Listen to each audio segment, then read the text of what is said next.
Peace, family. Come on in the room. Check in, family. Happy Friday. Yay! It is Friday, and we are here earlier than we normally are when we do evening shows. It is 6 o'clock p.m. Eastern Standard Time. Today is July 17th, 2026. We have a great show, an amazing show. I see you all checking in already. Let us know who you are and where you're hailing from, family. Get you a drink of water, get you a pen, pad, whatever you have to do, because you're going to take a lot of notes tonight. Come on in the room, family. We want to acknowledge you, see where you're hailing from. I see you. I see you, family. Orisha Stone's in the house. Subscribe to Orisha Stone's channel, family, to make your jewels and your artifacts based on your bloodline, your birth, your numerology, or your life path number. He's in the house today, family. Come on in. Spreading truth wherever she goes. Soul tribe rising, hear her call. Yay. Raising vibrations for one and all. Dr. Kia shows the way. You're here. Come on. To a brighter, freer day. I see you. You said y'all here. Come on in the room. I see you, King. You refuse to lose.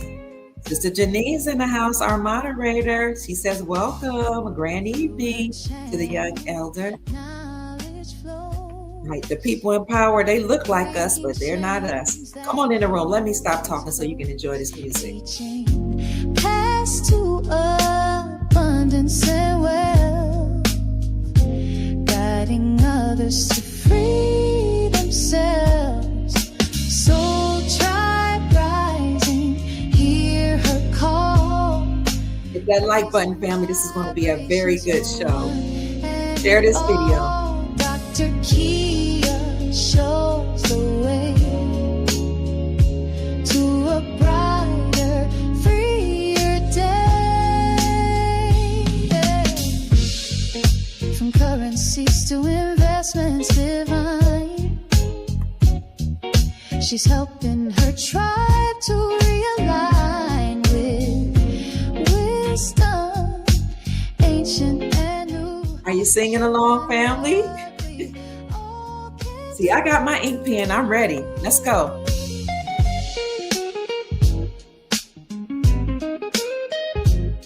Hey.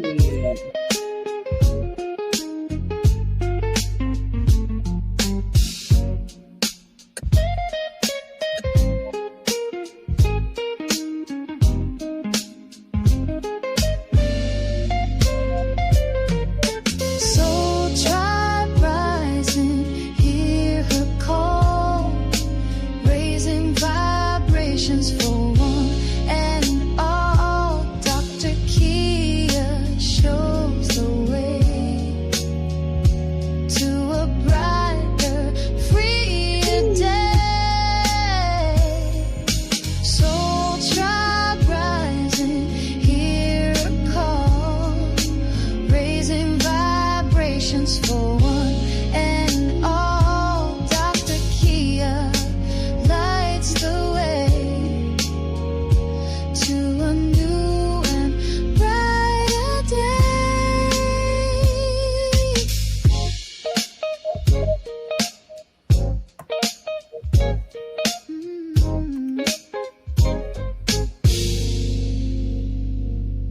As the young elder would say, ride by. Come on in the room, Soul Tribe. We have an amazing show today. Happy Friday. Yay! It's the weekend and I'm so excited. Who knows? Tonight after this show, I might go salsa dancing, darling. I got my rose in my hair, my dancing shoes on, and I'm ready to go. So come on in the room, check in. Let us know where you're hailing from. I see people coming in from all over the world. If you haven't already, hit the like button. If you haven't done so, hit that like button. Make sure you share this video. And when you get done, go to the Young Elders channel. He is always spitting out knowledge, new information as well, every single day, putting out live videos, recorded videos, books, audio books that he has written himself. A very astute scholar, a friend of the chief. He's one of the chiefs of the Soul Tribe, a friend and a chief of Chief Pontiac, Chief Rod Hayes, and Orisha Stone. I see our family checking in from all over. Family, let me tell you about this gentleman, okay? Because we've had questions about who's controlling the world.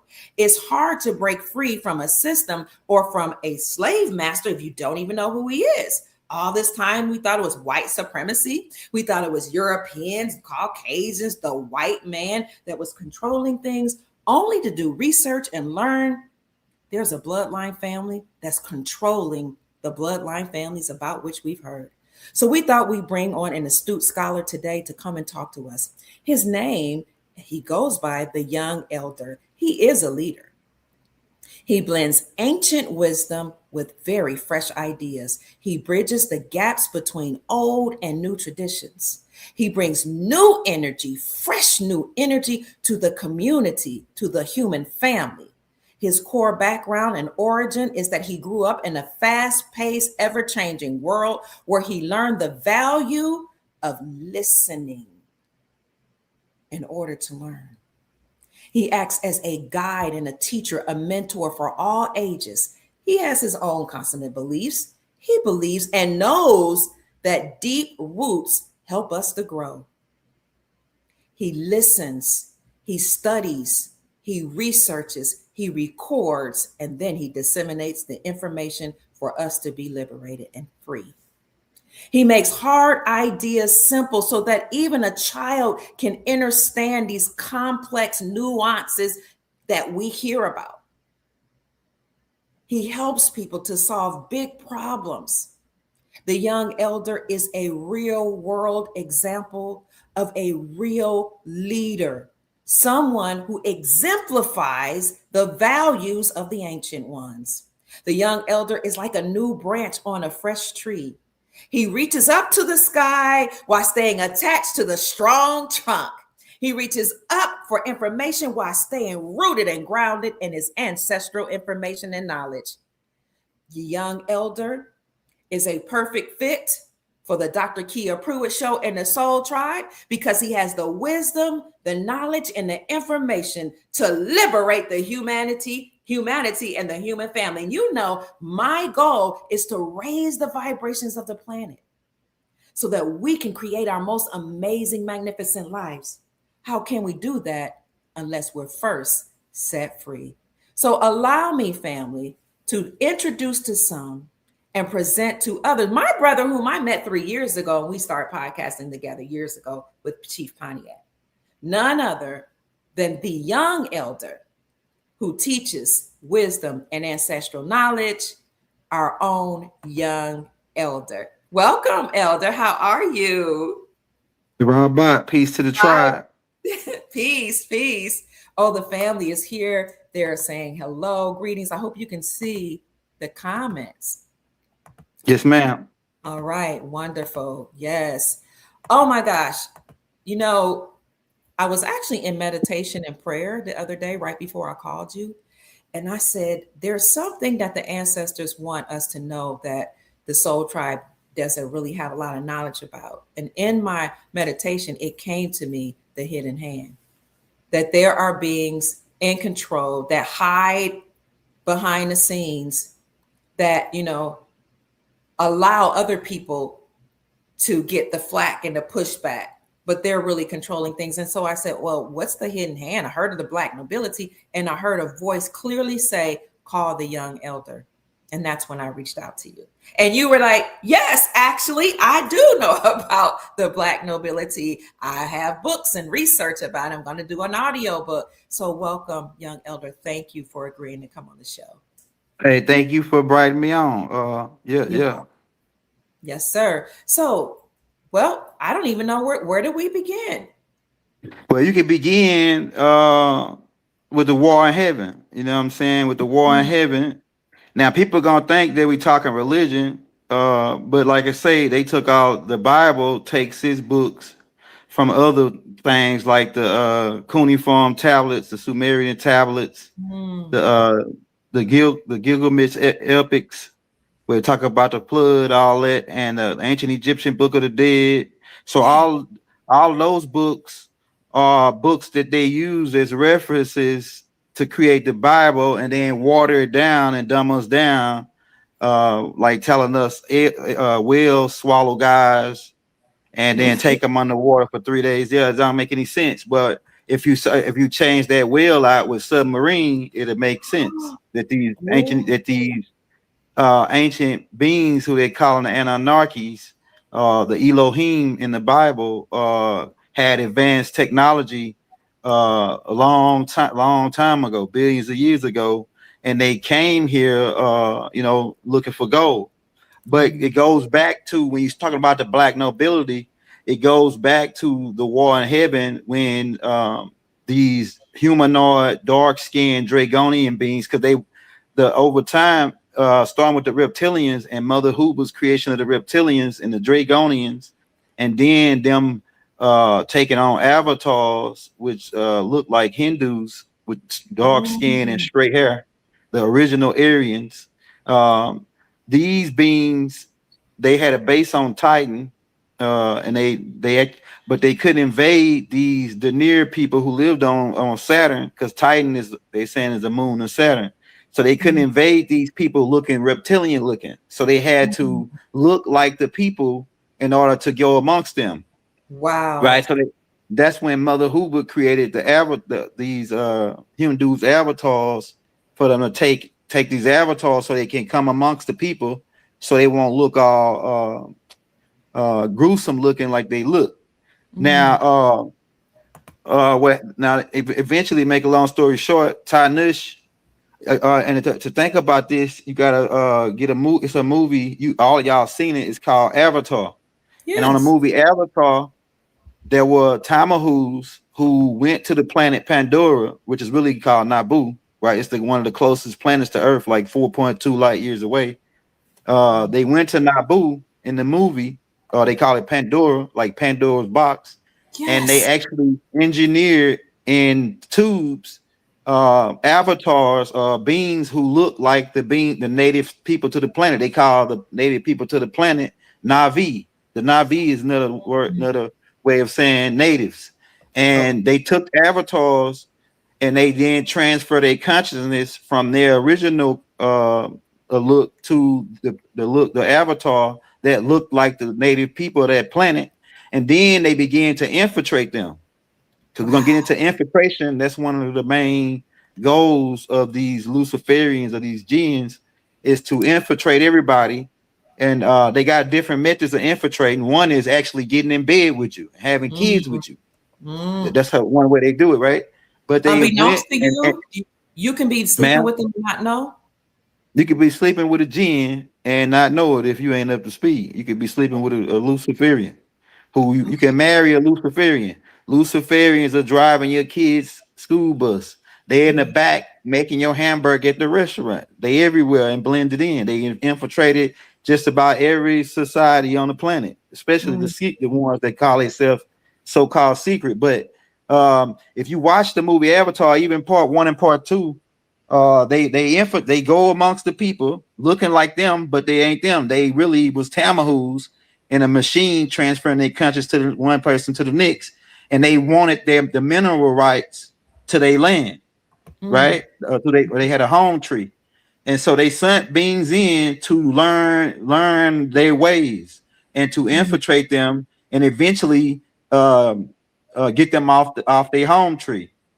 So the Mm. same thing is what, when you're talking about black nobility, this we they talking about people who are really avatars that really were reptilians, really. That's why they was able to drink blood and eat children Mm. without it being no thing. But then so we're dealing with that. We're dealing with beings who came to earth in these Hindu avatars, Okay. right? Then we speed up to, because I can go long on that, but then we speed up to the Yaku situation.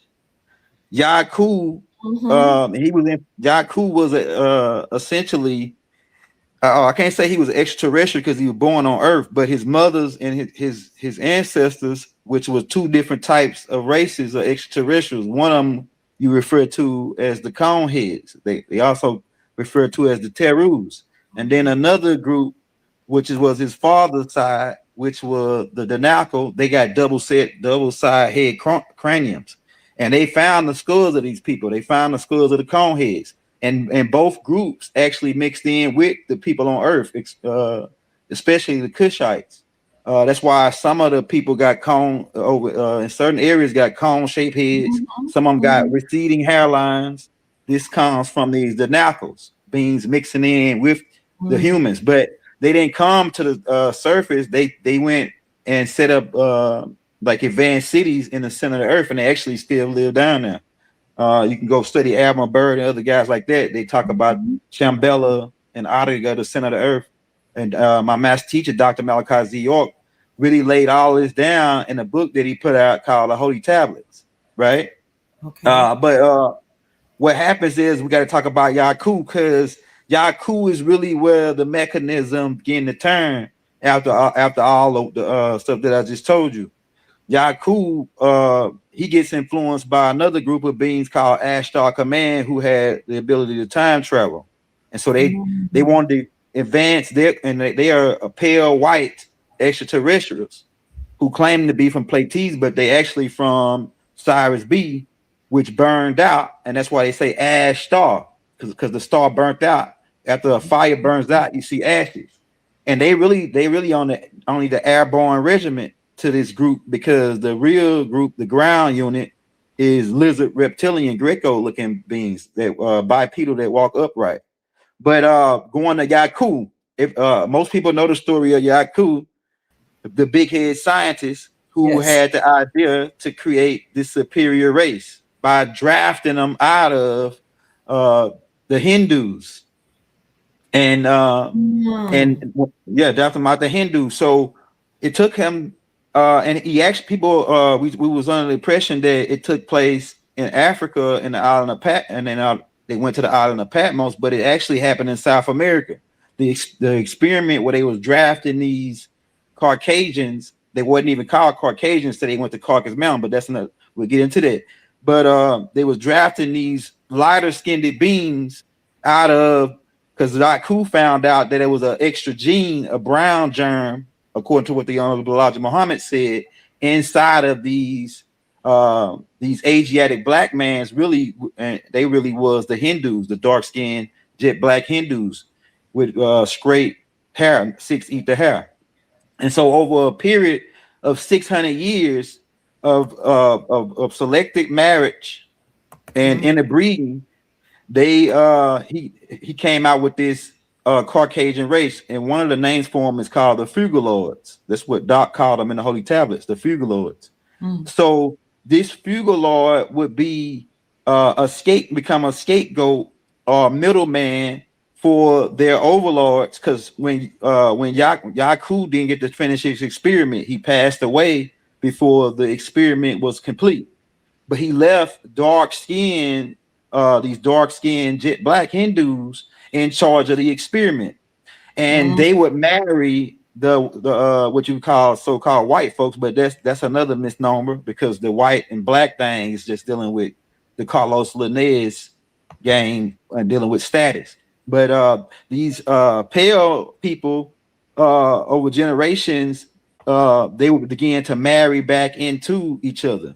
So that's why you see later on down the line Moors like that married Queen Isabella. Queen Isabella was a mulatto or albino, and her husband was a Moor. Mm. But let me go back. So Yaku, after he got through drafting this race, he taught them a thing called tricknology, and this is where they get. This is how they get all the stuff that they're gonna later on implement to take over secretly the whole world, right? Mm. And technology, I got a whole tape breaking down what he taught his people. He taught them about infiltration. He taught them about how to get a middleman, which was be their scapegoat. So he'd be the fall guy, and it won't come back. So you would be thinking that it's the Rothschilds, Rockefellers, but secretly they middlemans, they the fall guy, they the scapegoat. And that don't mean that they ain't just as guilty as the suckers who Okay. son them, right? They just as guilty as the people who son them, right? But Mm-hmm. yeah, so they would leave out of South America and make their way up into America first. And Mm. they would start, yeah, mixing in and interbreeding with the Moors that were already in America, because the Moors origin from America. They would start interbreeding. They would come up into our Holy Land, because this was America was considered as the Holy Land, right? So they would Wow. come up in our Holy Land with their technology and their middleman guys and their overlords, which later on become known as the Felicians. That's one name for them. And we got information dating back 30,000 years on the Felicians. They found that in the Byron Cave in Illinois.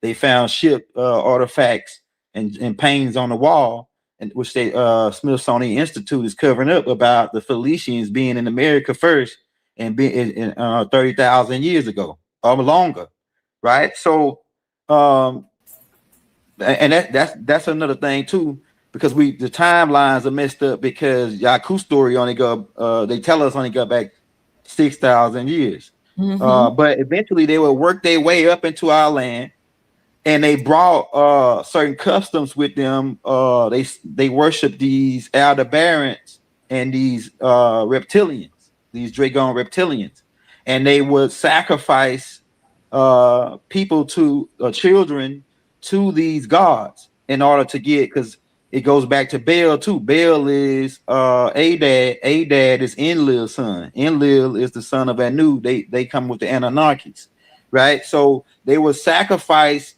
children. They would do later on what would become known as Babylonian blood magic and Mm-hmm. drinking blood. And this actually was stemmed down into Christianity, where they think they giving praise to Jesus, but they drinking blood and eating his body. That's cannibalism. Cannibalism. They're talking about his symbolism of eating his body and drinking his blood. But why would you want to eat somebody's body and drink their blood, even if it's symbolism? That's a bunch of game. Okay. That was created by these same guys. Christianity was created by these same guys, Mm. um, which they stole from the Dogon people who got taught by the Nomos. The fish gods taught them Christianity, but it wasn't Christianity. They taught them the motion of the stars and how the sun move around in 12 star constellations, and so they took that, and then in ancient Egypt, to teach the children this information, they applied characters to these different astrological points. Like the sun became Haru, and then later on Jesus later on down the line. But then the 12 disciples became the zodiacs became the 12 disciples, and etc. But I don't want to get too far ahead. So they came up into our land. Yeah, we're gonna the codes of Alaramba too. Somebody said something about the codes of Alaramba. But they came up into our land with the technology, and started infiltrating us, started trying to find a way to take over us. You hear about this when we get up to the storyline of Akmos and Kakmos, who was actually in America. They was actually in America, in Georgia. Matter of fact, the whole South, like all the way up to Texas. Akmos and Kakmos, their dad named Sukintere To was building a temple, and the leader of these Hyksos, which is another name for these people, these leader of these Hyksos name was a Papist, which was a dark skinned black nobility at the time. And the Hyksos were these drafted people that they drafted to be their middle guys. But what happens is they were doing all this devilishment in our land too, and what made Akmos and Kakmos rise up is their dad was murdered by three ruffians, and this play out in the Masonic information about the three ruffians. When you get to the third degree, they go through a ritual where three ruffians knock the master with the key in the head, and because they couldn't get the key, they kill him, right? But they were sent by a papist, right? Their ruler. So once they kill Sekente To, this start Kakmos to rise up and want to kick these guys out. And another name for them are the Jacobites, right? Dr. Malachi Z. York talk about that in a book called it's called the Millennial Book. I got those books too. Volume 1 and Volume 2 is in Volume 1. the millennial book. But he talks about how these Jacobites, who would later become your Hebrews and all that, and they stole the name Israel because they talk about it in their doctrine where they say, "Oh, these people wrestled God. This Jacob, I wrestled God. How Yeah. can you wrestle a God?" And he wrestled God for so long until God gave him the name Israel, and then he let him go, which is a bunch Mhm. of allegory, but it's actually based on true information, based on the ideology. But like I said, these Jacobites, they were doing all these blood sacrifices and rituals on our children over here, and so we caused the uprising. And Arkmos them, and Arkmos them had a military. They were called the Magi's. They actually stemmed down from the Knights of Michael and the craft of Amen Ra. They were trained in the Mantu art form. Mantu is the Mhm. origin of all your kung fu and karate that they talk about, right?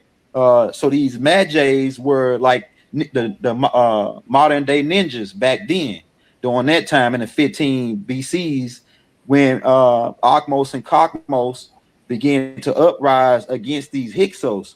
And so Okay. uh, we're gonna get into the part how they become the black nobility and all that. We get into that, but this is how it starts. And keep in mind, these Hyksos is coming down from the Yaku experiment. Mm. Uh, so they eventually overthrow these guys, round them all up, cable tow them up, because they cable tow you when you go into the Masonic Lodge, and they Mm. blindfolded them all, and they took all everything they had, they medals and all that. They actually do this when you go to the Masonic Lodge. They take all your medals, they take your shoes and all that. They took it. Arkmos and Cockmos took everything from them, blindfolded them, and cable towed them, and then we put them on ships and crossed Mm. them over. That's what really Hebrew means, to cross over, right? So Okay. we crossed them over. We crossed these beings over and took them to the caves and took them to what they call in Georgia in the Caucasus Mountains. This is how they get the name Mm. Caucasian. Caucasus Wow. means deteriorated flesh. Yeah, that's how they get the name Caucasians when they got trapped in Europe, which means caves and hillside. That's what it means. The rope them in. We roped them in, and they were supposed to be bound for 1,000 years there, right? Now, meanwhile, their overlords, which were the dark skinned, these black hand guys, which become known as the Felicians, they would later go rescue them out of the caves after a certain amount of Mm. hundreds of generations. They went and started first capturing the Caucasian women, and they brought them back into their fold and started shaving them up. They were hairy, smelly, Mm. so they shaved them. They would clean them up, and then they would put dresses on them, put perfume on them, and then some of these Felicians started liking the way they was looking, and it, Wow. but and it is actually the trigger of what Yaku taught of interbreeding with these people. So all of these Felicians would start marrying these pale Europeans, or they were really weren't Europeans, because the original Europeans were dark skinned Moors Mhm. eventually. But because they come, like I say, they come out of Argentina as an experiment, but they Mhm. don't got no land. They don't got no indigenous land on the planet. They are not even natural to the planet, and that's why the sun attacked them. But Mm. yeah, if you natural to the planet, the sun wouldn't attack you. But they eventually start pulling these by like around 900 BC. They start getting the Caucasian women at first, and some of these more. I don't really want to call them Moors at this point. Mhm. Really, the Felicians, right? They start marrying these pale white Caucasians and having children with them. These children became known as the mulattoes, Mm. and based on the Yaku programming, when that mulatto was born, then they would marry into another pale Caucasian. So after about 6 generations of doing this, most of they bleach most of the dark people out, the Oh. ones that wasn't wiped out, because Arkmos and Cockmos and them and the Magi's were what you call vampire hunters, because these beings were vampire. They were drinking blood eating children, and they got kicked out of a lot of places because of this. But speaking back up to like they start marrying them, having mulatto children. The mulatto children would inherit the wealth of these wealthy Phoenicians, right? Mm. All right, then these Phoenicians, these black Phoenicians or dark skinned Phoenicians had a vendetta against us because we kicked them out. We exiled them from over here, right? We exiled, but they acting like they ain't did nothing, but the whole time they really was eating children and sacrificing children to Mulak and Baal them. So yeah, we exiled them. And so they always had a vendetta of that we're gonna get back at these guys for kicking us out. That's why out of everybody in the world, the people over in America are the ones who been done the worst. And we being robbed of our indigenous rights, all that, our identity, everything. We got that's why they did this, right? Because they had a Mm. vendetta against us because we kicked them out from over here. Oh, wow. So they would build these families up by, like I say, marrying into these pale white Caucasus Mountain people. Uh, and then once they saw how profit, they set up what they call Harlem, right? You can go get books called A Night in the Moorish Harlem, where they actually still were treating them like they became like the dogs, like dogs to these Felicians, the Canaanites, right? And they're not even the original Canaanite. The original Canaanites are the Afar people, the Afarcans, right? In that the land, but the original land of Canaan really was in Chicago, right? Mm. Yeah, it was in Chicago. That's what they don't want to tell you. No. Um, yeah, so um, over like I say, 6 generations of marrying and bleaching out. Um, they would later also, like I said, they set up the Moorish Harlems. This is your first brothels and this and that, right? The Felicians was your first pimps. Um, so these were your first brothels where they were selling these women, and the Moors would come to the Harlem and have sex, and the freaky Moors, because these pale women was down with whatever. They'll take it, you know what I'm saying? I don't want to get too nasty, but all of the stuff they would do whatever. They'll take it in any hole. They you know what I'm saying? They were the freaks of freaks, right? And so some of the freaky Moors like that they were nasty like that because some of them were nasty, Mm-hmm. and that's a part of it, right? And Yeah. then also they would later, after a certain amount of generations of doing it, they found out, hey, well, we can get the men, these Caucasian men, shave them up, put a sword in their hand and a shield, and we can make them like our Sikkim dog, like our mercenaries. No, Wow. they start some of these Felicians train them in the Mantu art form, and they didn't train them that good because they didn't want them to turn against them. They just trained them enough to where they can fight and be barbaric type. And you got to keep in mind, these were people who smelled like shit. They were like they didn't take baths. Still, like even up until like the early 1800s, these people didn't even take baths, but once a week, twice, once every 2 weeks. They only had like three outfits, so they were Mm. smelly. They had wooden teeth and all that. But Mm. yeah, I don't want to get. I'm going all over the place, but I'm trying to stay on the subject. I mean, stay on the chronicle timeline. Okay. So they start pulling them out. They made them what you call mercenaries, and then after all this was rolling on, they said, okay, we need a mechanism. We need mechanisms to enslave people with. Mm. And this is when they started setting up the religions. They set up Christianity first. Christianity was existing before Judaism and Islam. And Okay. like I say, Christianity it's an ancient Egyptian religion, really. Well, it wasn't a religion, it was an ancient Egyptian paradigm, science, where they taught the children about the motion of the stars. And they took that Mhm. and turned those different attributes, like the sun, like I said, the 12 disciples, and all of the star systems into people so that they can teach it into like a storyline. So they actually sent people like one of their goons, like Julius Piso, who was one of the guys that sent in to paradigm this information and turn it into a play or a storyline. And this what stems your Christianity. And they Mhm. would later, once they got once they infiltrated most of all of the royal families on the line on the land, like in Africa and in over here. Well, they would later come back over here later, but they started infiltrating Europe first, Africa and these areas, and intermingling with the head guys and marrying into the head guys, because the Luciferians' whole game is infiltration and to get in bed with us, right? And Yes. marry into us, because how you gonna get rid of the devil when he married you and had kids? That man, that's hard to get. That is That's hard to hard. get rid of. That's Mhm. hard to get rid of those type of people that's in bed with you. You know, he Mhm. in bed with you. So uh, they would set up this Roman, so-called Roman Empire, right? Romans like Romans, Arab.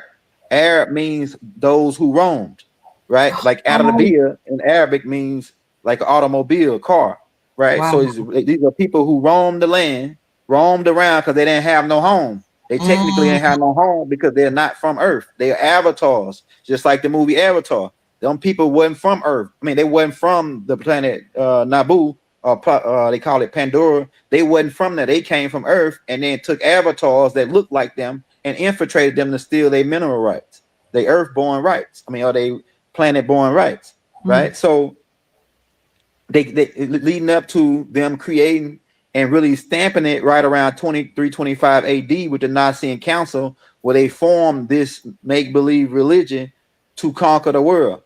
right? And so their whole muscle plan is coming down from this Roman Catholic system, where they were able to later on set up the papacies. They infiltrated the Roman. When they set it up, they became the popes and all this. And Mm. so they would later pass things starting with the Spanish Inquisition. They actually shook. They actually and another. You can also for the Bible guys, because we got Bible guys in here. Yeah. These people would be your Hamites. Hamite Mm. means burnt black, right? And yeah, and then Ham had a son named Canaan, and Canaan would be your albanos. Leviticus chapter 13, verse 30. Leviticus chapter 13, 14, verse 34. They had leprosy. Leprosy means Yes. to turn white according to their doctrine. For Yes. Exodus 4, 6, Numbers 12, 10. Well, Miriam, Moses' sister, turned white. White. So turning white, if you study it in science, it means albino. Because and it's the same ideologies Yaku had. So we have an albino. Certain dark skinned people have albino gene, and Mhm. they can be two dark skinned parents, and they can be born with yellow hair, because we talk about the yellow hair, Leviticus 13:30. So they be born with yellow hair, and their eyes, they would be born with no pigment. Some of them will Yes. come out with blue eyes and different color eyes, right? So that's another those stories tie into this same thing that I'm telling you about, the drafting out of these pale guys, right? And Mm. so speeding up to them setting up and shaking hands and really making these guys the front man in 1476. 1476, this is when they shook hands in Timbuktu, and they created the Masonic handshakes to because these guys, they only had 2 degrees when they came over here. And like I said, Sakente Reto was a master mason, a master builder, and he had the master's password. And they were trying to get the third. They had made it up to fellow craftsmen, and they were trying to get to master mason, but they never made that. And Mm. so they killed, like I said, they killed Sakente Reto, and he never revealed the password to him. And they later on went on and created their own passwords later on down the line. But yeah, so yeah, 1476, they shake hands with these guys who you calling the Rothschilds and Rockefellers and all these guys who are really Canaanites, right? Jebusites and and etc. They shake hands with these guys and make a deal with them that they will let them hold some of the wealth, and it's in exchange for being a front man, um or they servants. And the book, they book or they doctrine actually attests to this when it says Genesis chapter 9:25, where it says that curse be canon, a servant shall he be to his brothers. Now some people going out and saying, oh yeah, wait, they talking about serving Shem. No, Shem wasn't his brother. Shem was his cousin. Mm. Japhet and them was his cousin. his brothers were the sons of Ham, who he had 11 sons and one daughter. Uh, and they most of them, all of them came out as albanos except one brother, right? But they would be servants onto this servant to his brother. So they would be the middleman, they would be the fall guy, they would be the scapegoat to blame. So everybody's saying the white man this, but the whole time it's some burnt black Hamites who they serving on the back end, right? So speeding up to 1476, then we speed up to the start, I think it's 1478, the start of the Spanish Inquisition. This is where our problems really begin at, is with the Spanish Inquisition. Okay. Right? From the Spanish Inquisition, they passed the doctrine of discovery, and all this is being manipulated by these black hand, dark-skinned Phoenicians and their puppets. Because the Phoenicians are the puppet masters, and their kin or their descendants, who was bred out of them, is these, like I say, these Canaanites, or these so-called Caucasian people. They would then pass the doctrine of discovery. I don't know if you're familiar with the doctrine of discovery, but the doctrine of discovery said that anybody that's not a Christian, and when you go to their land, they're not a Christian, you can rape, pillage, and rob them and enslave them, right? And this was actually a manipulated thing set up on purpose by these Phoenicians so they can get back at us. Wow. Another thing is the fiat monetary system. They learned that from Kublai Khan them, who were the Vietnamese, where they sent their first agent, Marco Polo, right? You know, he played Marco Polo in the pool. Marco Polo was a dark-skinned agent sent into the Venetians, I mean, not the Venetians, the Vietnamese, and to learn their system and pretty much overthrow them. Wow. And they found out that these Mongoloids, right? These Mongoloids had a certain type of mailing system where they created a fiat monetary system where they can they can fund armies with this new with this paper type money. The Phoenicians didn't know nothing about that until they learned that from the Mongoloids, and they actually would take that idea and implement it all around the world to create this central bank. But let me go back because I had to tell you that part about them learning from the Mongoloids, and they actually would start loaning money to the Mongoloids, and then because it's like the economic hitman, they were sending pretty much Marco Polo was their first economic hitman, and sent out against to the east, sent out against the Vietnamese and Kublai Khan them and his brother. They actually turned Kublai Khan and his brother against each other and had them fighting each other, and they loaned money to both of them. They loaned money to because this is one of their mechanisms where they loan money to both sides, and it don't matter who win, both of y'all gonna pay me in the end. It don't matter who win. They still doing this today. Well, it's over with now. It's a wrap on them. But so they learned the fiat monetary system. They learned how to turn your kingdom inside out by turning two brothers against each other. And so they would take Marco Polo would take that information and pass it back to his overlords, and they will later implement this everywhere. They also began doing the same thing as the economic hitman. They'll give you a large loan that you really ain't gonna never be able to pay back, and it's always strings attached to it. And so one of the strings attached to it was once you owe us, we in control of your military. And so the first military that they would use to try to start conquering a lot of lands were the Mongoloids. The Mongoloids were one of their first military arms before they took over DC and made that the military arm, right? Of this Vatican, of this the Mystery Babylon, right? Because they built the Mystery Babylon is their mechanism, right? So after they get through, so go back now. I had to tell you about that part, but go back now, speeding up to 1476 Spanish Inquisition, Doctrine of Discovery. They heavily infiltrated this organization called the Jesuits and all that, which was a part and it's another one. It's a couple more like Knights of Motra, a whole bunch of other ones that tie into that, and the Jesuits, and I think I said the Jesuits and the Knights of Templar, right, and Freemasonry, which actually don't come from them. It actually come from us. We are the master masons, or the Moors. We the ones that were laying stone and doing all of this, right? But they also would pass papacies, different type papacies, by popes who were actually a part of their bloodline, who infiltrated these guys, and they would use all of these doctrines or all of these this paperwork to go conquer the world, right? So that's where our main problems begin, is with the Spanish Inquisition, then speeding up to Ferdinand and Isabella, who actually come around that same. They are actually part of the beginning of the Spanish Inquisition. Keep in mind, Ferdinand was a dark-skinned Moor. Well, I don't even want to call them Moors because a lot of them be avatars, reptilians, like I'm saying. But he was a dark-skinned brother, and he married Isabella, who was an albino, a light-skinned chick, right? And he was in love with her, and he would do everything she said do.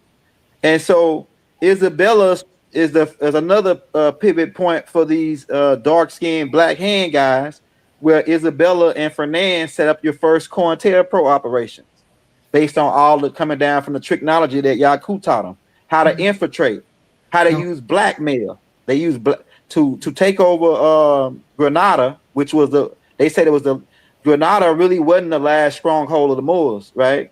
The last stronghold of the Moors was Tripoli, which they sacked, which the Marines, U.S. Marines sacked in the 1800s. But they'll lie to you and tell you that our last stronghold of the righteous Moors, who were actually Muslims, by the way, in Granada, right, controlled by Ali. So Isabella sent her agents and her goons and goblins in to infiltrate Granada. Why? Because at the time, it was that people called the Barber Moors and other pirates who were Moors in the Caribbean islands and they roamed the seas like sharks looking for booty. And booty in pirate terms is gold and loot. That's what they call pirate called. So they roam the sea waiting on Caucasians, anybody that wasn't Muslims, to get booty with them. They wanted to get booty with anybody that wasn't Muslims. And so they were scared to come over this way before 1492. They were scared to come over this way. So they, in order to be able for this Venetian arm that they created, in order for them to get, because it's all about getting at us over here in the ancient land, in the Holy Land. This was all about getting at us. All the other people they sacked was just part of the get down, but it was all about overthrowing us, because the real natural wealth, the real technology, the real power of the earth is based out of America, because of going back to Tahuti and the city of the gods. All the technology was coming from over here. Still to this very day, you can go get a book called Black Inventions. They've invented the stoplight, all of this ice box, the light bulb, all that's coming from America. Even AI. It's coming from America. That's right. That's right. So Isabella was sending her goons and goblins into Granada to overthrow the Moors. Eventually, through infiltration, through blackmail, I mean, the list goes, all the COINTELPRO, black jacketing, propaganda. I mean, all the tactics of the COINTELPRO. This is started by Isabella. It really goes back to Yaku, but Isabella put a stamp on it, man. And so that after a certain amount of years of them doing this, they end up turning some of the creating what they call informants, turning our own people. That's how they do. They blackmail some of our people amongst us, and then turn them as informants. So she created, Isabella and Fernand them created the first informants, and they would come back and report to Isabella and say, "Oh yeah, this is what they're doing. This is how we could do it." And the whole time they needed, in order, because they keep in mind they're trying to get back at us over here from kicking them out from 1,000 and some years ago. So they needed the flag. They needed that flag of Granada, and they needed the seal in order to seal a paperwork, because every ship on the seas got to come with what they call a birth certificate, and that's going to later stem into us, where they made us lost at sea, labeled us as black, got us lost at sea under Sanctums and the Sesequit Trust. They got us lost at sea and telling us we from Africa, this and that. They steady trying to mislead us, but I'm gonna get to that part too. But so every ship need a birth certificate, Now, if you don't got that birth certificate, you fair game to these Barbers and the pirates of the Caribbeans. Somebody trying to comment. Okay. Go ahead and take a breath, Hold Elder. on, somebody. Somebody, Hold on. It's my, hold on. That's my. go ahead. It must not Elder, back. Can you hold hear on. me? I can hear you, but before you go on, family, hit that like button. I tried to put the Elder's banner here, but for some reason, when I stream the StreamYard, it's showing as a portfolio. It's orchestrated a strange way. So when I try to put your Cash App, oh, they say it's covering your face. But please support the Young Elder Mm-hmm. family. Please send him a donation. I'll do this for all my guests. You can send him a Cash App to $ the Young Elder. Just that's how you can remember the Young Elder. TheYoungElder. The $ the Young Elder. You can also send him a PayPal donation.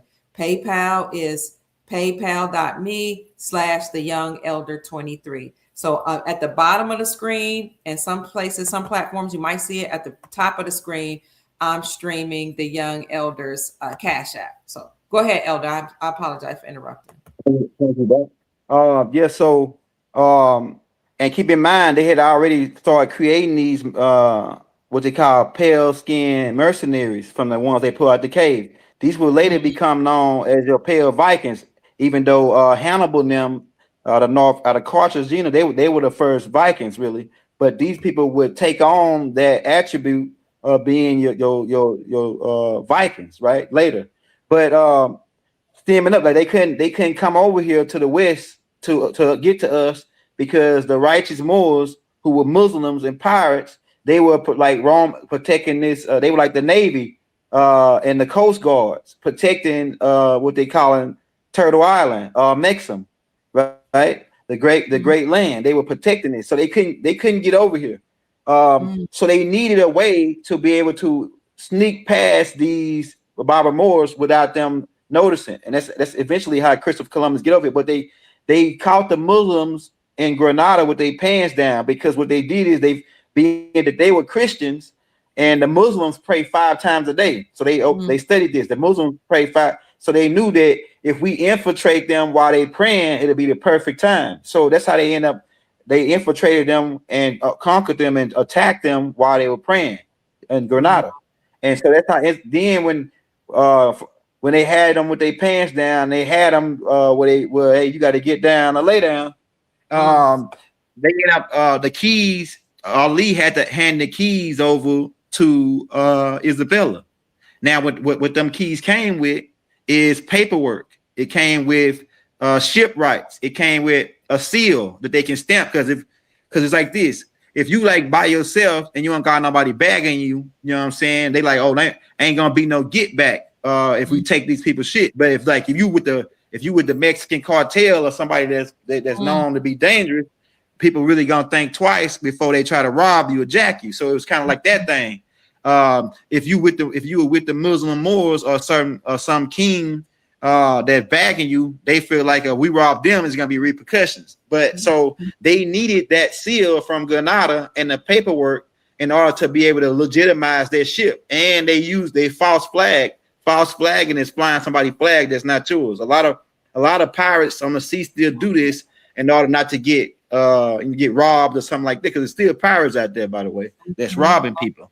Right? Okay. Yeah, still to this very day. Certain groups hunt them. But once they got that ship, that paperwork, they were able to now to false flag over here. Also, that Granada situation ties into what you call an April Fool's Day. April Fool's Day is when they tricked the Moors to thinking that they were going to let them leave, right? And they because the Moors would have barricaded themselves in their house after these Christians who came and slaughtered everybody, right? Because people talk Christianity, they don't know none of this. They don't know the background of these demons who were slaughtering and burning everybody at the stake, calling them witches and warlocks because they practiced their original culture, right? If it wasn't Christianity, it's demonic.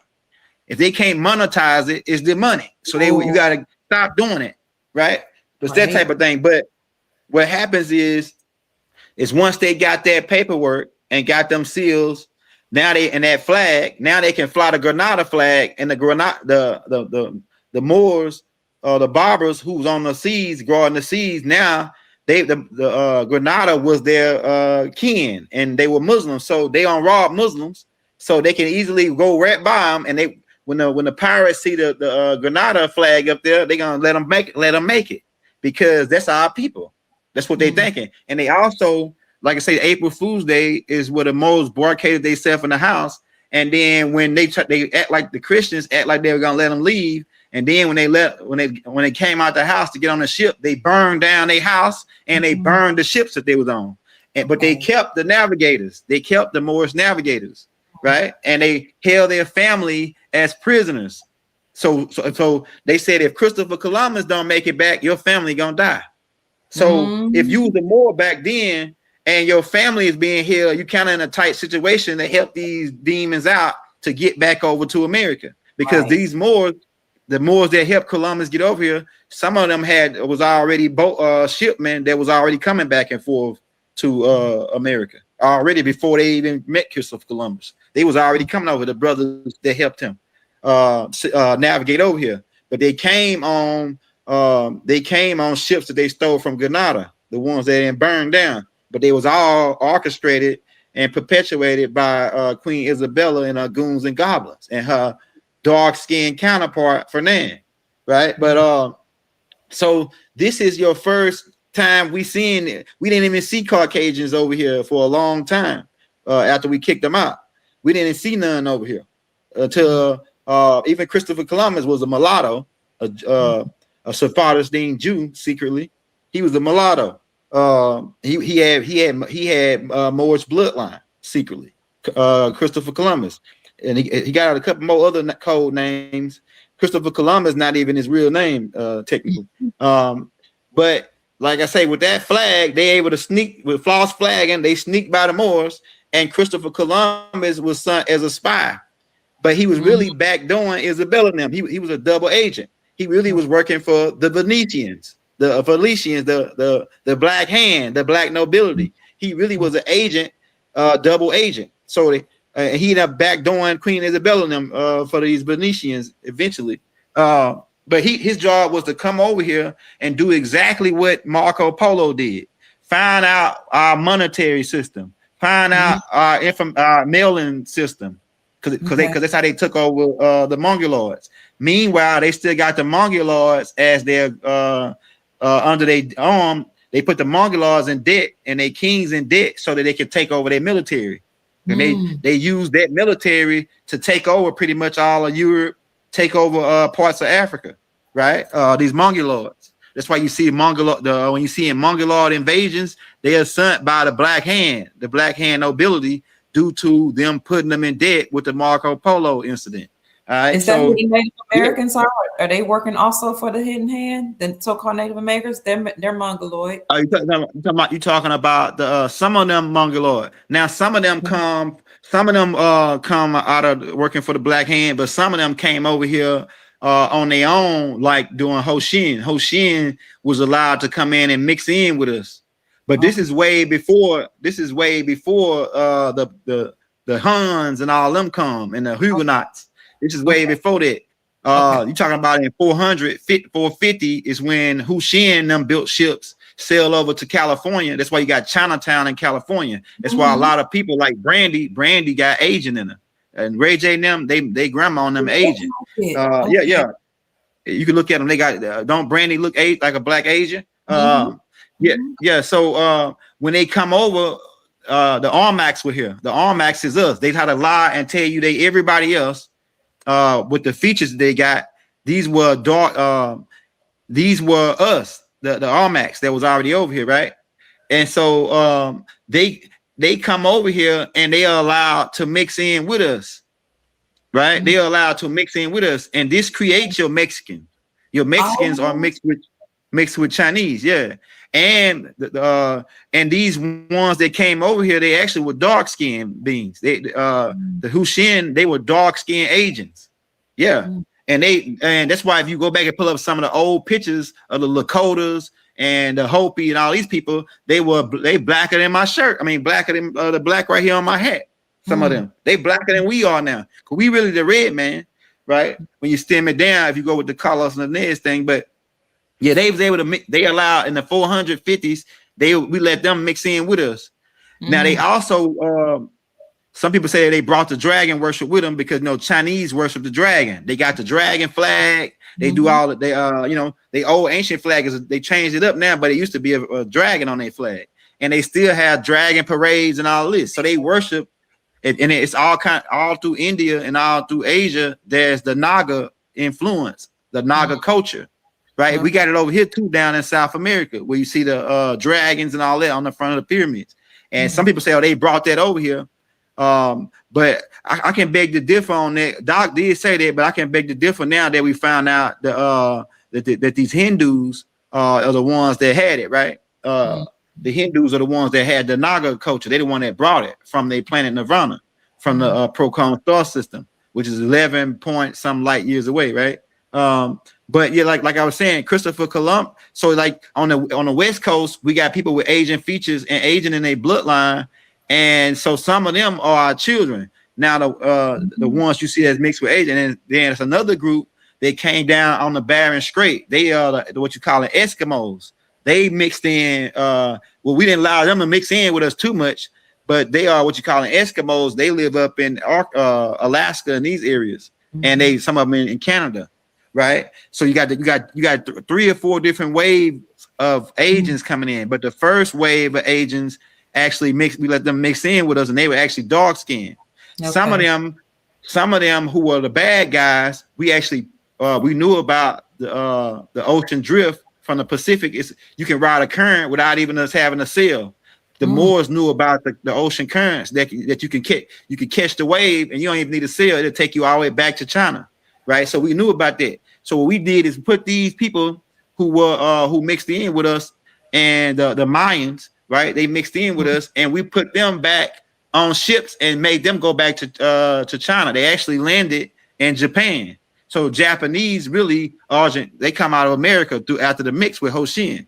But that's another story on that side, right? On the West Coast, they actually land on the West Coast, and then you got the Huns and all them coming down from what these Black Venetians sent over to under the Mongoloid Empire to. Because the Mongoloid Empire, like I said, had got usurped by these guys, these Black Venetians.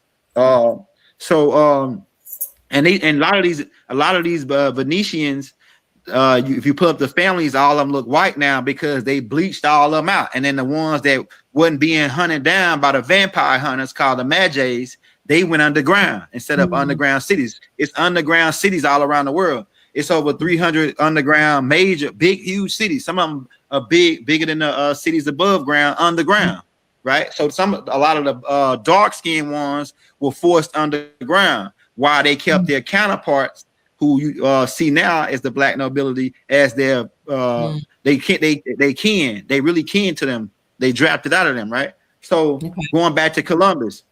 So Columbus, at this point, we got the Doctrine of Discovery. We got papacies already passed. They had later passed more to try to seize a lot of shit. But Christopher Columbus, as a double agent, he was to come over here and spy on us, figure out how our mailing system worked, figure out how our monetary system worked, because they wanted to put us in debt so that they can enslave us and pay us back for kicking them off from over here. So he would come over here, get all of it. That's why he had a diary. His diary really was a notebook to take, like a spy, to take notes on us, take that back to his masters, and then they can sit down with a think tank and figure out how to take over our land.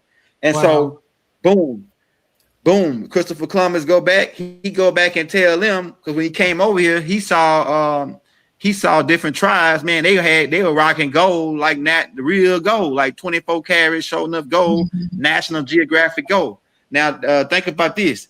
They telling you all the natural wealth is in Africa, and it's a lot of natural wealth in Africa, but African, so-called African, and he can be classified as an African because he was a part of the Afar tribe. I tell everybody the Romans is the ones that start calling them Africans during the Punic Wars in 146, and they only call the people in North Africa Africans, and that was the Afar people, the Afar Khans, right? Because you got Africans, Puerto Ricans, Yeah. Americans, or Moroccans. You got Jamaicans. Wow. See, they changed it, said can, but we are the can family, and they've been kicking the can for quite some time, right? But all of us are kin in a way through the con, right? But there was only one tribe in Africa. The Twa wasn't called Africans. The Watusis wasn't called Africans. The Stands man, which is some of the oldest people on the planet, and I think they came out of South America. They're not called Africans at the time during 146 when these Romans, the same guys who was using the Mongoloids and their military to conquer these lands, they wasn't called Africans. What was they called before then, right? So that's another thing though, because for the people that talk about the African thing, but. So Christopher Columbus, the first people that he would contact and starts implementing this doctrine of discovery, this fool went around renaming countries as he riding around, like he was just almighty Ra, somebody. You know? Saying he went around, oh, this is gonna be El Salvador. This is gonna be this. Yeah, he went around calling shit. Yeah, great clown. Yeah, so he would land on Puerto Rico first, and they would savage them people, man. They would rape, lynch, murder, burn them. And because they wasn't Christians, this is under the doctrine of discovery. And then they would work their way. The Spanish, we're dealing with the Spaniards, so-called Spaniards first, and the black conquistadors who were Africans. Most and the first group Spaniards, like I said, they were dark-skinned people too. I don't even want to call them Moors at this point because people act like M-U-U-R and M-O-O-R. That's different. No, it's not. Because if I said more, which one I'm talking about? You don't know what I'm talking about. It's a bunch of crap that they're trying to play, man. It's a bunch of crap. More is more. You know what I'm saying? These people were reptilian avatars and human. They were, man. So, he would go around, pillage them. They would first take over the original ancient land, which is down in South America, in Peru and in Chile, right? And they would start raping and pillaging them. And they would use the same methods that they used when they conquered the Mongoloids with Marco Polo, when they overthrew the Moors in Granada. They would use infiltration. They would use turn our own people into Judases, meaning pay them to get them information and turn against us. And the ones they couldn't turn, they would try to get in bed with and marry them and have children with them. So you can't get rid of me. Or when I got kids with you, even if you don't be with me, I'm a part of your bloodline. You know what I'm saying? It's like that type of thing. And so they would work their all the way up. And so we're dealing with the Spaniards first. But the whole goal was to reclassify us, right? Ultimately take over our monetary system, or the way we do our bartering system, or the way we exchange goods, commerce, take over our commerce.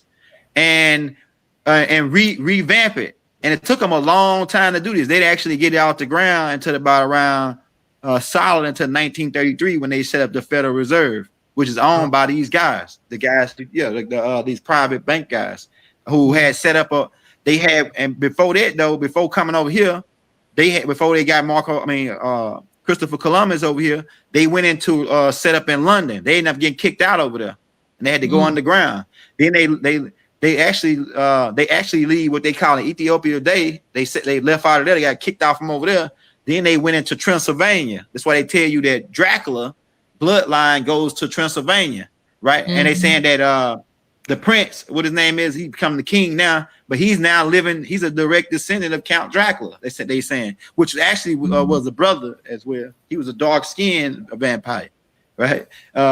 But they say that his bloodline stem from them. He's actually over there living in the Dracula's house, in Vlad's house, with children, with little kids. Man, it's crazy. It's crazy shit. Yeah, I got a video of a little kid jumping out the Buckingham Palace, which actually was built by Moors, by the way. King George's mother and them, all of them were Moors. And I don't even want to call them Moors. They really were Africans, right? They really were Africans, because King George's mother was a Bantu that lived in Germany. They from Germany. The first people in Germany are the Bantu people. This is the people that Adolf Hitler really was torturing and running the experiments on. They were running experiments on the Bantu people.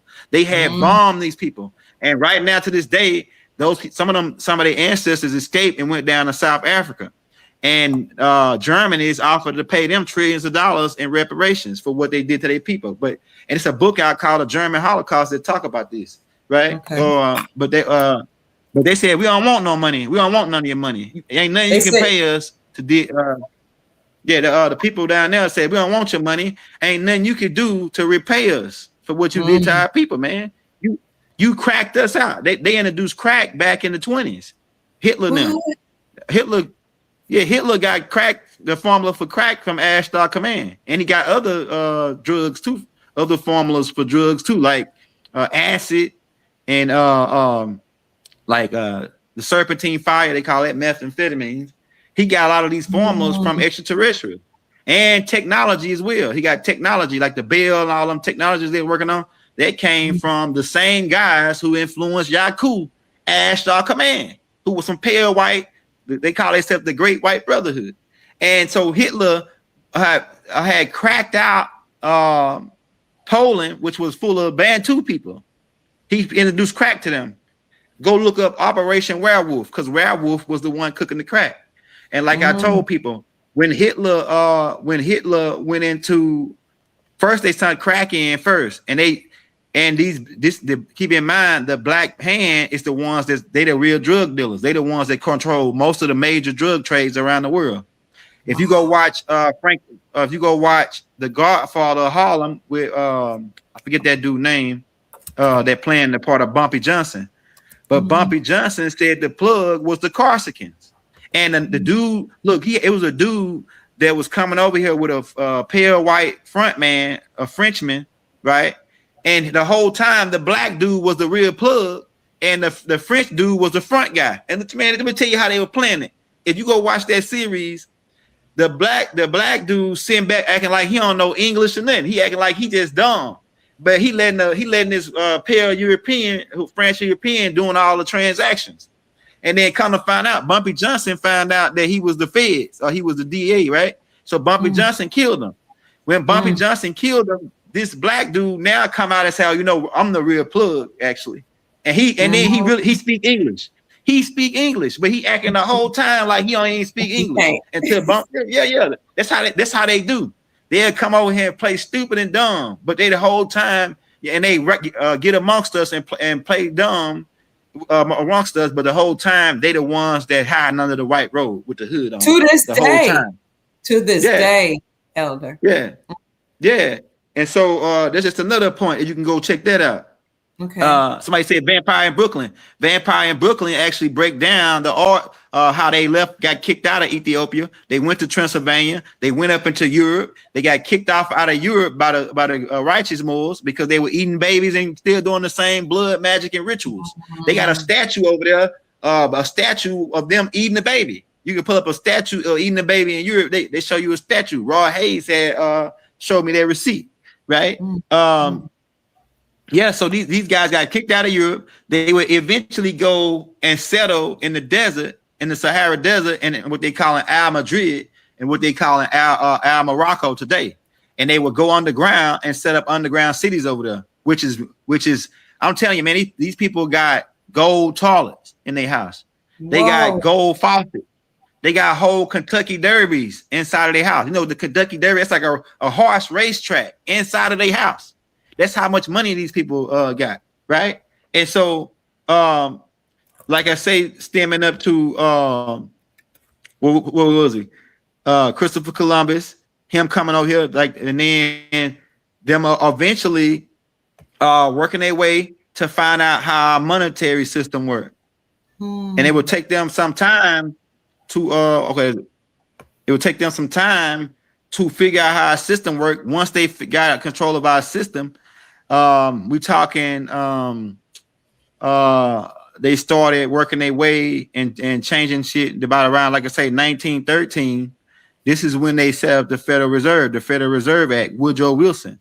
And you know about the secret meeting at Jekyll Island, which was really these guys. And they front mans. They had a meeting on Jekyll Island where they had said, we conquered most of all the land and we reclassified.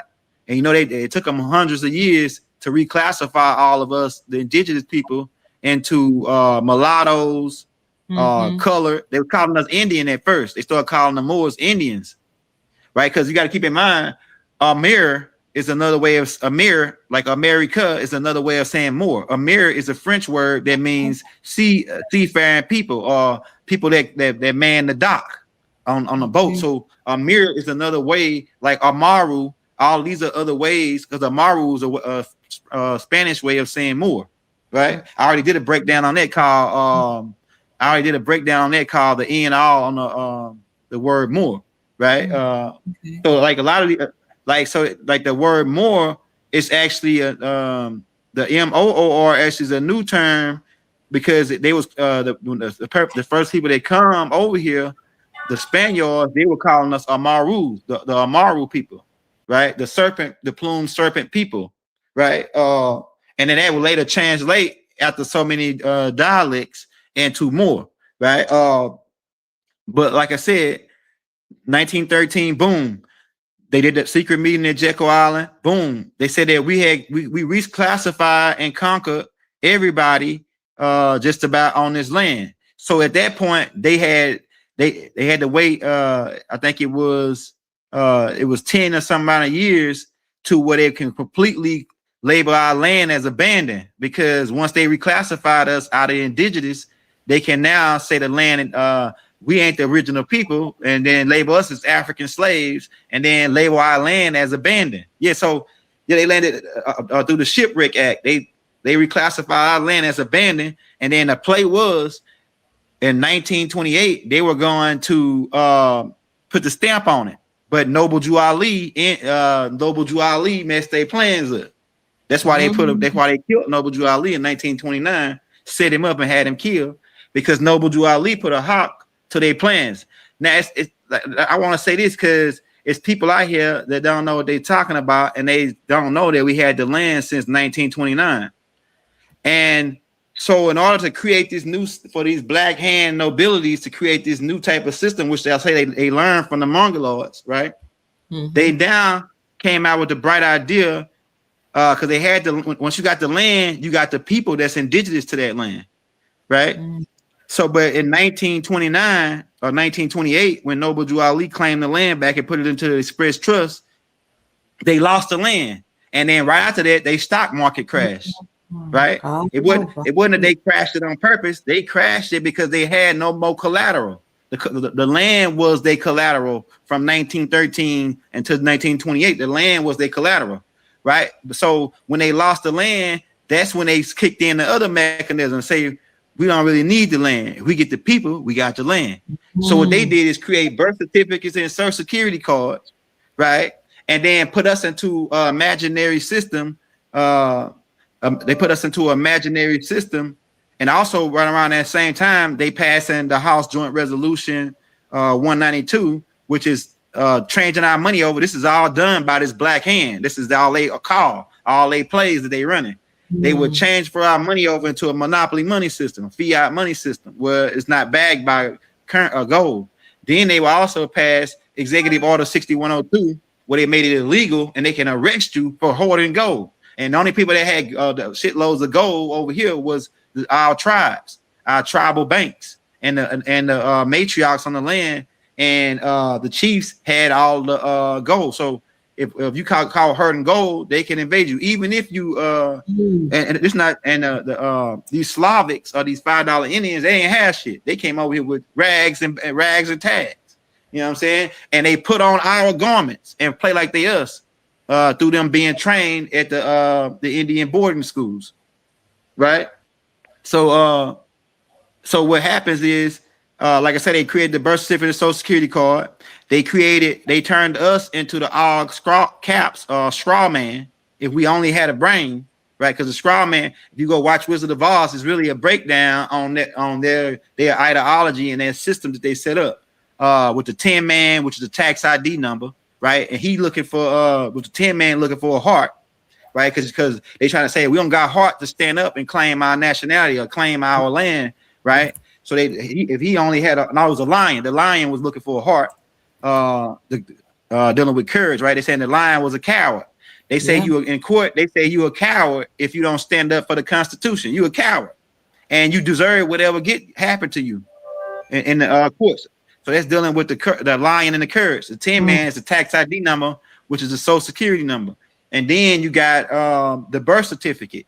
And what they would do, put us in all caps and make us straw man. Now, that mechanism, because they got the indigenous people down with this, they was able to reconquer the land. They don't got the land, they got the people. They got the people agreeing to their fiat monetary system, which is the Federal Reserve note, right? Which is backed by nothing. It's pretty much an instrument of debt. And so once they got us all agreeing to that system and got us agreeing to U.S. citizen under the 14th Amendment, the 14th Amendment put us under U.S. federal jurisdiction. And then also the 13th Amendment says, hey, they can enslave us. And they actually took advantage of this shit when they first ratified it. They took advantage of this. They would catch a Moor, right, an indigenous brother, an indigenous Moor, walking down the street at a certain time of the night. And they say, oh, curfew. And they put him in jail for 10 years because he was outside at a certain time. And now he's sold into even this is after they so-called freed the slaves. But Lincoln never freed the slaves. He just transferred them to Congress. He transferred the slave stock to he transferred Christian stock. These because keep in mind the Black Hand is setting up the Christianity. They the Romans, the Roman Catholic Church. So and under the doctrine of discovery and all that. So he transferred Christian stock over to Congress, right? Under the 14th Amendment.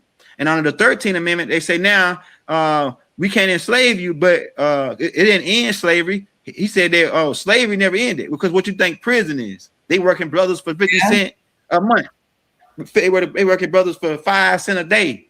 And look, guess how much money they making off of them? They making say they send these private owned prisons contract through these corporations, and they will have these people making stop signs and all this stuff for the state. And they making $20 to $15 an hour, but the jail take that money and pocket it.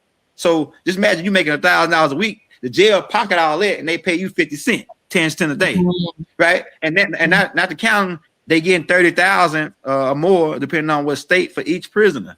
So they make it and then they feeding them slop in there. They ain't paying no money. They ain't spending no money on no food. They giving them the worst of the worst. They getting hot top brand. They get and hybridized brands of everything they can find. And then they marking the shit up 600%. It's a 600% markup. That means if it costs $1 on the street, it's $6 in the prison. So this is a mechanism, man, that's gonna go out of business because it ain't right. So when they did that in 1933 and switched us all over into this system, they so-called wrote this up into federal jurisdiction under the 14th Amendment. This is how they're able to now still say they got the land. They don't got the land. They only got air addresses. They're trying to control the air over the land. And they they don't control the land. All their cities is franchise corporations under federal jurisdiction. They don't. It's not the city of this. That ain't what that land was called. These are businesses like McDonald's. Like the city of Dallas is like McDonald's. It's a business owned by and it's all tied into 12. They broke it down into 12 different jurisdictions. Right? You got 12 Federal Reserve Banks. Then you got the 13th seat, which is really Big Mama seat, which is DC. That's why if you go look at DC, a lot of the layouts is a matriarch layout. It's dealing with feminine energy. The system or the layout that Benjamin Banneker, who was a Moor, by the way, some people say he was a dirty Moor because we got his feds in the George Washington Memorial, right? Some people say he was dirty, and he could have been because he helped George Washington get on, and George Washington wasn't even from America. He helped George Washington and his goons get on, and George Washington wasn't the first president. It was like 14 to 9 presidents before George Washington. John Hanson being the one brother who inaugurated George Washington, who was a British general, right? Who worked his way up by doing BJs because he had sugar in his shoes. And he was a dark-skinned dude as well. He had sugar in his shoes. That's why he had no kids. George Washington had no kids. And his wife was a front. His wife was a front to make him look like he was legit to the rest of the people. Yeah, John Hanson was the president of the Confederates before George Washington. So Yeah, so but that's before they set up. They was working their way and infiltrating us then since 1776. When they set up the Illuminati, so-called, we the real Illuminati. That's why they use the Moorish seal for their symbol, right? The Moors, the word Moor, M-U-U-R, really means the enlightened ones. It means one of light. That's what it means. We are the real inventors. We are the real civilizers, the Moors, right? Wow. We went around, man, if it wasn't for us, they'll be still shitting in pots and throwing it out the window. You ever heard some people, my mother used to tell me, you talking, you acting out and you don't got a pot to pee in and a window to throw it out of. And she don't even know where it come from, right? Wow. Like, you got a pot to pee in and the window to throw it out because they in Europe before we came over there and they were getting, we should have just left them, waited till they all got wiped out. And then went over there and just burned all the bodies. But we being kind and generous, the kind and generous gods that we are, the Moors, we went over to Europe and created sewer systems. So they ain't got to pee in a pot. And yeah, I'm telling you, man, you can go look up right now, pull up Shakespeare's pot, Dookie pot, and they got that shit in the museum. That's how nasty these people are. Who the hell would keep a damn shit bowl for a museum piece? Oh, Shakespeare took a shit in there. Who would keep that?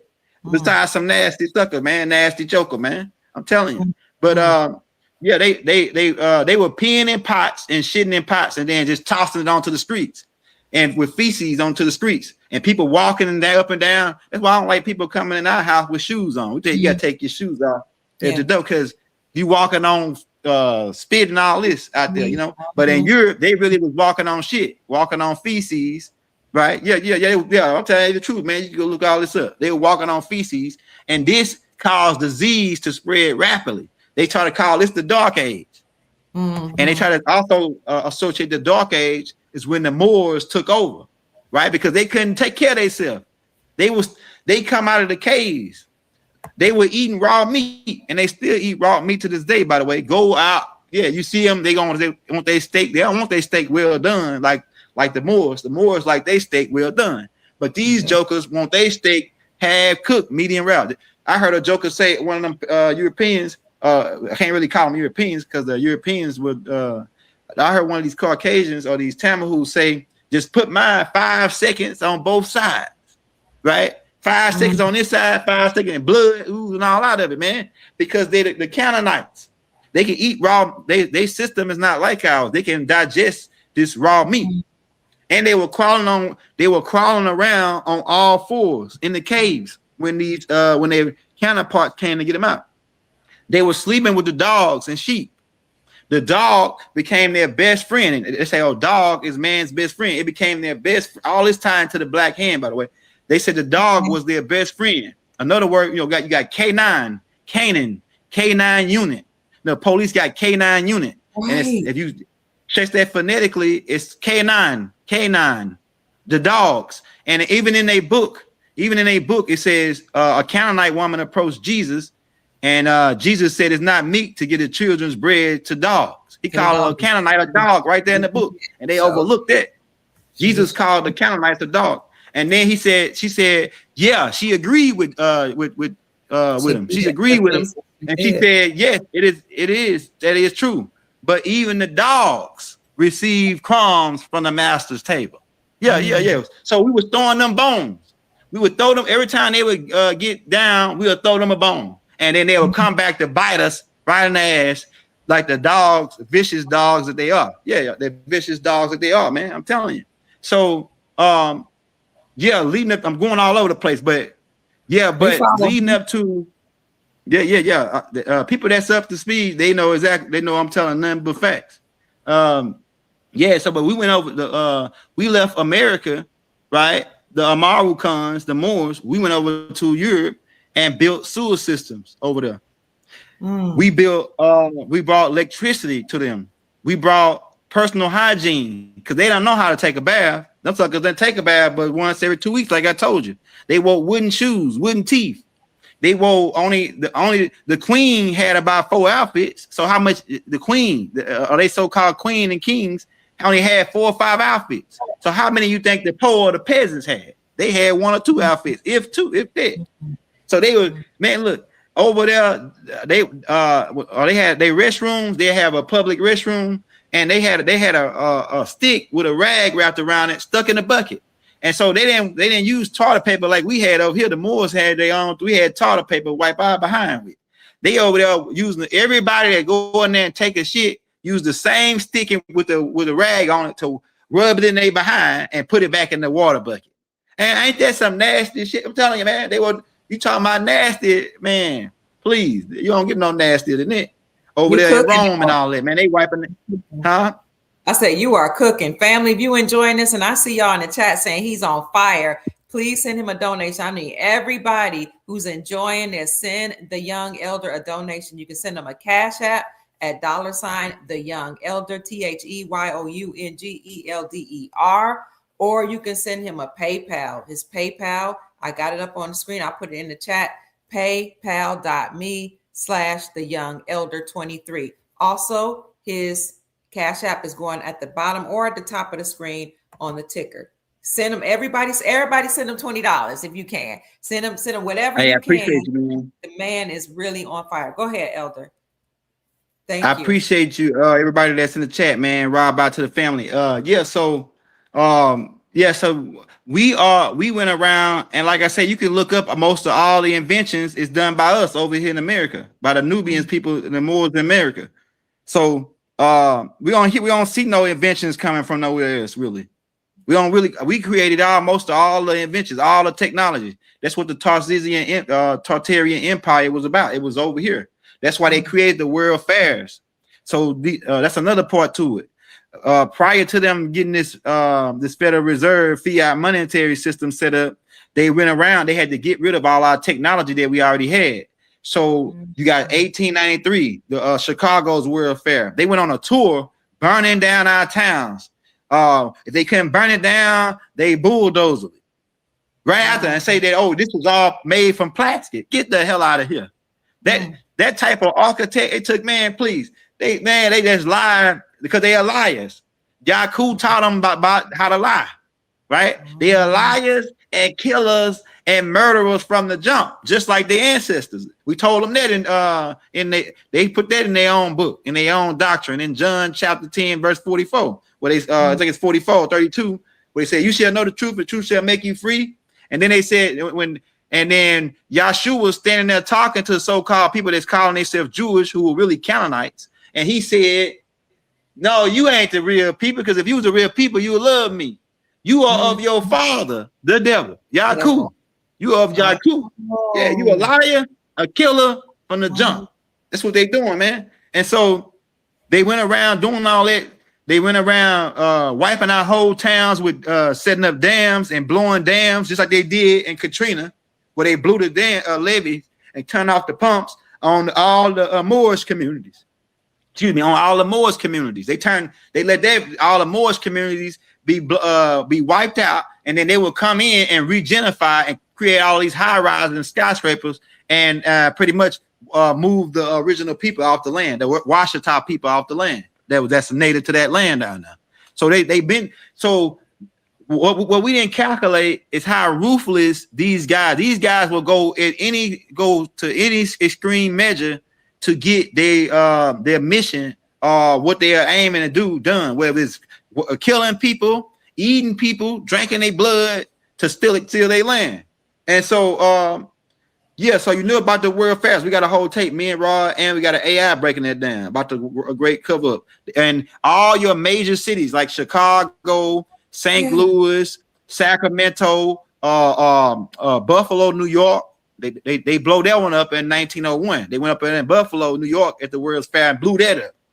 And the one in Boston, they go with the molasses. All of a sudden, the molasses truck leak and then everything catch on fire.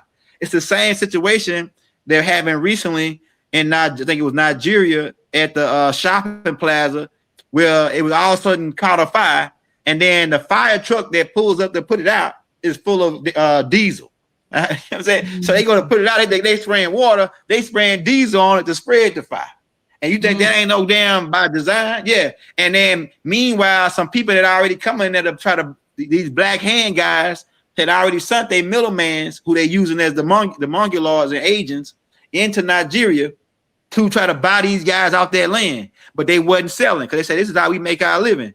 And then so when they went and sell, boom, next thing you know, it's a fire, just like it happened in the World Fairs. It's a fire, and then the guy that pull up, he's shooting diesel on the place and burn the whole. All of a sudden, their whole shit get burned to the ground. Now they got an idea saying that, oh yeah, we're going to create a smart city right here, a smart market. Why they want to create the smart cities and smart market? Because the ultimate goal, these guys are still running a plan. They still working a plan right now to try to get all of us chipped with a they call it RFID chip, so where they can now if they don't like you or you speaking like we speaking, they can just hit a button and cut your chip off. You can't buy or sell. The mark of the beast, the barcode, right? The bar. What is the bar? The British accreditation registration. The bar, you know, the bar. That's what these lawyers under the bar, these judges, these administrative judges, they under the bar, the British accreditation registration. And so it's a bar code. They want to barcode us. All their products got barcodes on it. And it goes back to, they got to have, in order for you to buy or sell it in their commercial system. Why? Because they got to keep track so they can get their cut off the deal, man. They got to get their cut. And these same guys, I know I'm going all over the place, but these same guys is the ones that set up the drug market. The Black Venetians is the ones that own the British East Indian British company that was claimed to be moving tea, but they really moving dope. Yeah, guns all in dope is their god. Yeah, guns all in dope. They really were moving dope, and look, they learned it they got a lot of these mechanisms from the Germans and Hitler and his entourage. And so they took the dope out, they took the idea of when they went into Poland and cracked them out. Like I was saying, before Hitler and them invaded Poland, which was populated by Bantu Africans. And I don't want to call them Africans. The Bantu really technically not Africans, right? Because like I say, the Romans is the ones that call the Afar people Africans, but the Bantu was already in that land prior to these Romans coming in calling the people Africans. And Hitler and them went and put from Ashtar Command, beam me up Scotty, right? Because Scotty is Sheeran, the leader of Ashtar Command. He's a scientist that came out with the formula for crack. And so crack is a formula. They called it freebase at first. And they cracked out Poland years before they invaded. Once they got most of Poland on crack, they then 2 weeks before they invaded, they cut the crack off. They told Werewolf, "Hey man, don't give them no more crack, starve them out." And so they were starving in there. They was begging for somebody to come in there and give them some dope. And then Hitler and them came in and invaded. And when Hitler just walked in and took over the town. And then you know when Hitler reached the capital, he said, "We here to take over your country." The people told him, "Man, we don't give a damn about the country." Well, Werewolf it. Yeah, well, Werewolf it so he could cook us some more crack. What Werewolf it, man? We don't want to give a damn about your tanks, your bazooka, none of that, man. That ain't gonna do nothing for us. We want to hit some crack. Yeah, man. So we need Werewolf it so he can cook us up a 50, man. He can cook us up a 50 ball. You know what I'm saying? So yeah, they just took right over. They cracked them out. And then so later, the Venetians learned from other people. So later they would take this mechanism and take it into, they wanted to conquer China. It was hard to get into China. But what they did is took over the opium trade and then had everybody and all the men, especially the males, doped up on heroin. So the British just went in and took over. They didn't even want to fight because they all high on heroin. Yeah, this is the Chinese wars and etc. when it's going down for them to take over China. They also use this same method against us. They hit us with heroin.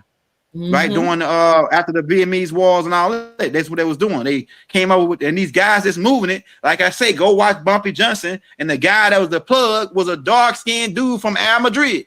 And look, I'm gonna tell you how cold of druids that because the druids are these guys, the druids. So they're the ones that control these black hand people. They own Hollywood. They created Hollywood through the CIA, right, and mind control operations. They found a guy that's an actor that's actually from Al Madrid. Not that they don't just say he from Al Madrid in the movie. They don't just say that He's actually from Al Madrid in real life, the actor. That's how cold these guys are doing their casting their spells. You know, Hollywood really means a magical wand. That's what they make. Hollywood is what they make wands out of. Yeah. Okay. And a director holds a wand. What is a wand to do? Cast spells. And what they call people when they bring in these people in, they call it a casting. A casting is all, man. I'm telling you, it's all right there. Yeah, they call it a casting. We're gonna put a casting together, and we're gonna cast a spell. And that's what Wag the Dog and all that's about. And it all ties back into these black hand guys who control all of this shit. But what they came in with the hair run, they came in with the prohibition, and we were creating our own liquor over here. They calling it moonshine, and it became known. We call it, as natives, we call it white lightning, right? White lightning. But they end up calling it. My great grandmother sold moonshine. She came right from the Blackfoot tribe. She married a Colombian guy and they made moonshine, which then the government prohibited it and stole their children and their land and their wealth from them because they were selling moonshine, which was indigenous. Yep. Right. And we called it, before they start calling it moonshine, before they start calling it moonshine, we called it firewater or white lightning, right? Depending on what tribe you was from. And then also, the reason why they call it moonshine is because once they made it illegal, we had to start going at night, when the moon was out, and use the moon for light to cook it in the woods and brew it and ferment it in the woods in the cover of darkness. So that's how it got the name moonshine, right? Because we're doing it at night. But that's an indigenous trait, indigenous practice that my dad taught me how to do.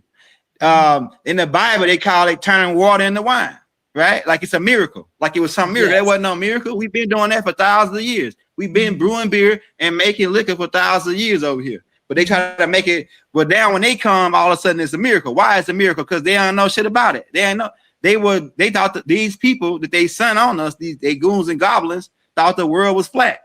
They thought the world, you could drive for long enough and then go off the side of the earth. But the Moors already knew that wasn't true. We had already mapped the whole universe out. And we already navigated around all 24,000 and some change of the circumference of Earth. We already had went around Earth a whole bunch of times. This is a caveman, that the flat Earth is a caveman theory. Somebody that came out the caves and trying to tell us what we already knew for thousands of years. You know what I'm saying? It's ridiculous. But what else, man? We can take some questions. We got about, you know what I'm saying? We already been going a long time. Almost 2 hours. I can go so many places with it. Hit the like button, family, and send your young elder a gift, a donation to his Cash App, $TheYoungElder, please. And if you don't have that Cash App, then you can send a PayPal, and if you can hit his name, there's TheYoungElder 23. Questions, family? We were taking questions from the audience. Come on, it's your opportunity.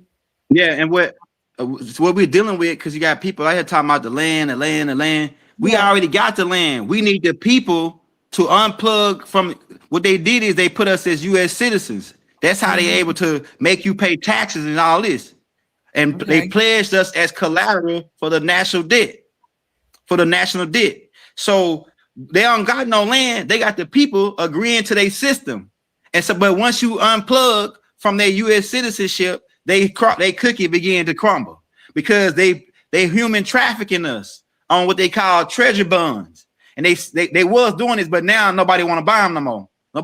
Taiwan was buying all of them up at one point. Now Taiwan said, to hell with your T-bonds, because that money system you got is fraudulent due to your fractional reserve banking that pretty much crashed their whole system down. With fractional reserve banking, it's inevitable that their system go down. You know what I'm saying?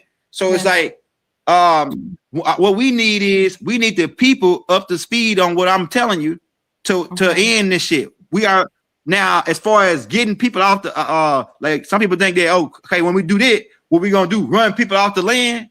No, it's gonna be gradually. All these people are foreigners. They can't own shit over here, right? They can't own nothing. The federal jurisdiction don't own no land. They don't own nothing. They got people. They own your all caps that they created, that they put on your driver license. It's an all caps. they own that name. They own that. They bring that into the court, and that's how they're able to make contracts with you in this commercial system. They cannot do business with you because they are a corpse. They are a corporation, right? So they cannot do business with a living, breathing entity. They only can do business with a corpse. A dead man can only do business with a dead man in a system. So they put us as dead under the sanctums. Look, on the sanctums and the Secretary Trust, after 7 years, after your mama, after you born in the hospital, they create this birth certificate. They take your footprint down, right? Mm-hmm. And then they put you into as a ward of the state. At the age of 7, they put you lost at sea and labeled as dead, black. That's what dead black really means, dead in law. And they put you lost at sea, pretty much. You don't got no home.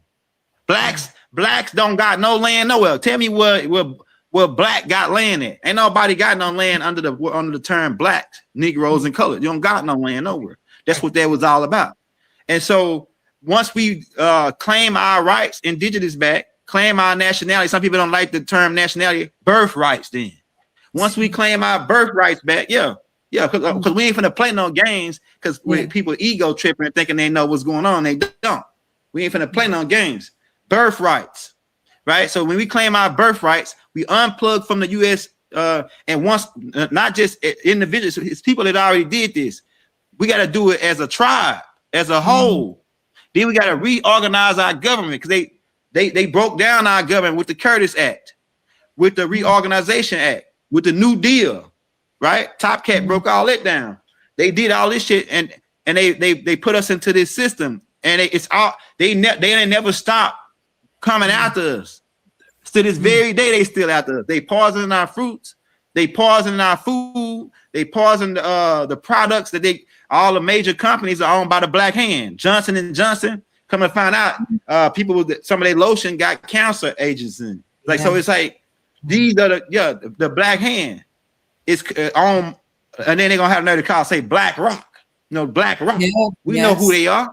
Yeah, they call it Black Rock. Black Rock is now trying to buy usurp, since they know the federal jurisdiction is going out. They on another game. Their new game is the federal jurisdiction going out. So what we're finna come buy property, buy for all the farmland, and rent it out to the indigenous people. That shit gonna really work, and then it's a wrap. It's a wrap on these guys, man, because we outnumber them 100 to 1,000 to 1, maybe 1,000,000 to 1, because there's only a few of them, like 13 families, like 9 guys that sit in this room and they dictate everything that go on in the world. 9 guys, the Council of 10. The Venetians set up the Council of 10, and they the ones that set up COINTELPRO, CIA, NSA, and all this is to protect their gang, protect their criminal organization, like they're criminals. Crooks in action. That's what CIA really means. Wow. Crooks in action. So you said their time is up. Their time is up. That's a wrap because. Okay. Go ahead. Is that why people are fleeing the country? Yeah, people, it's foreigners right now that's disowning your U.S. citizenship. That's why they going down. They can't they need humans for collateral to the dick. Yes. They need humans for collateral to sell them and human traffic them on these T-bonds so they can keep getting loans from other countries. But the other countries said, nah, we don't want to deal with you no more. It's like this. My grandma said, ain't no such thing as a fair fight. If somebody bigger than you, pick up a brick, bust them upside the head. That'll make him leave you alone. And you know what? It's some countries that got together right now and they didn't picked up the brick. You know what I'm saying? Yeah, the brick. They picked up the brick. And because America's been bullying I can't say America, U.S. corps.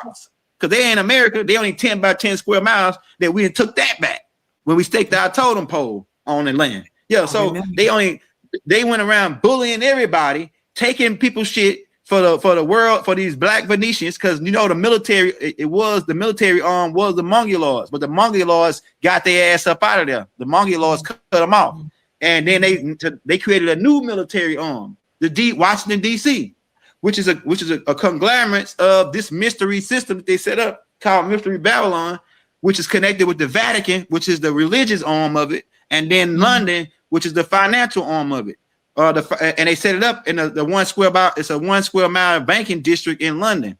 this square is called controlled by the Knights of Templar. And if you're familiar with chess, right, in chess, who controls center square control the board. Every chess master know that. He who controls center square. So the center square, they set up center square in London, and they controlling center square through the monetary international monetary funds. And so what they doing? If you go study, I put out some tapes called 9 African Leaders Whacked, 5 Haitian Presidents Whacked, 4 U.S. Presidents Whacked, because all of them was messing with these guys, these black hand guys' money. Just like now they got Abraham Trace is over in Africa and Burkina Faso. He cracking heads, but then he can go get in bed with the Jews. It's crazy. Like, I don't understand him.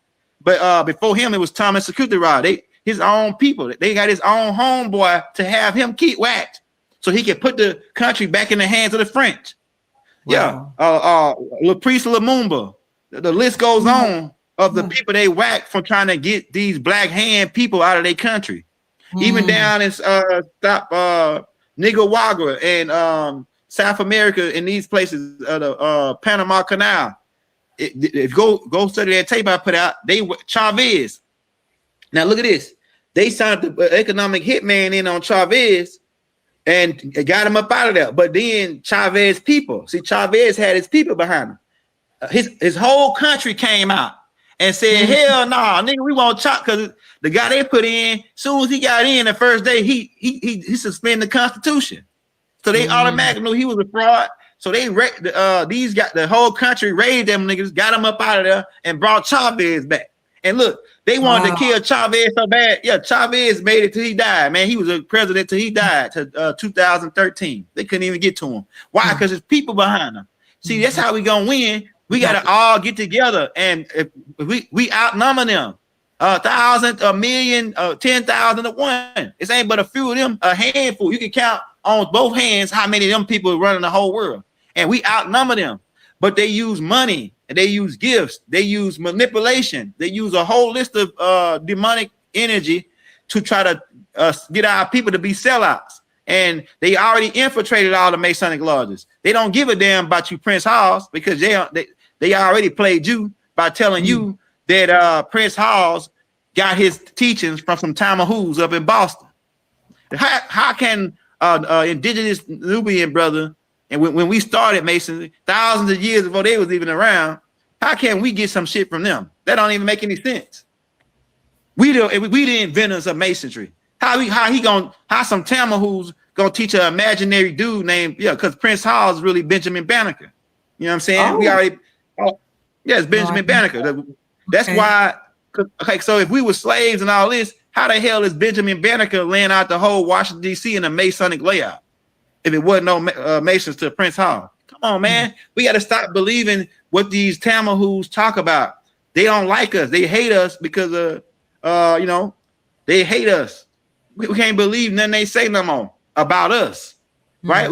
We don't need no other race telling us about us. If you ain't no Moor, you can't tell me shit about the Moors. No. If you ain't no Moor, you can't tell me shit about no Moors, because you automatic against us in a way.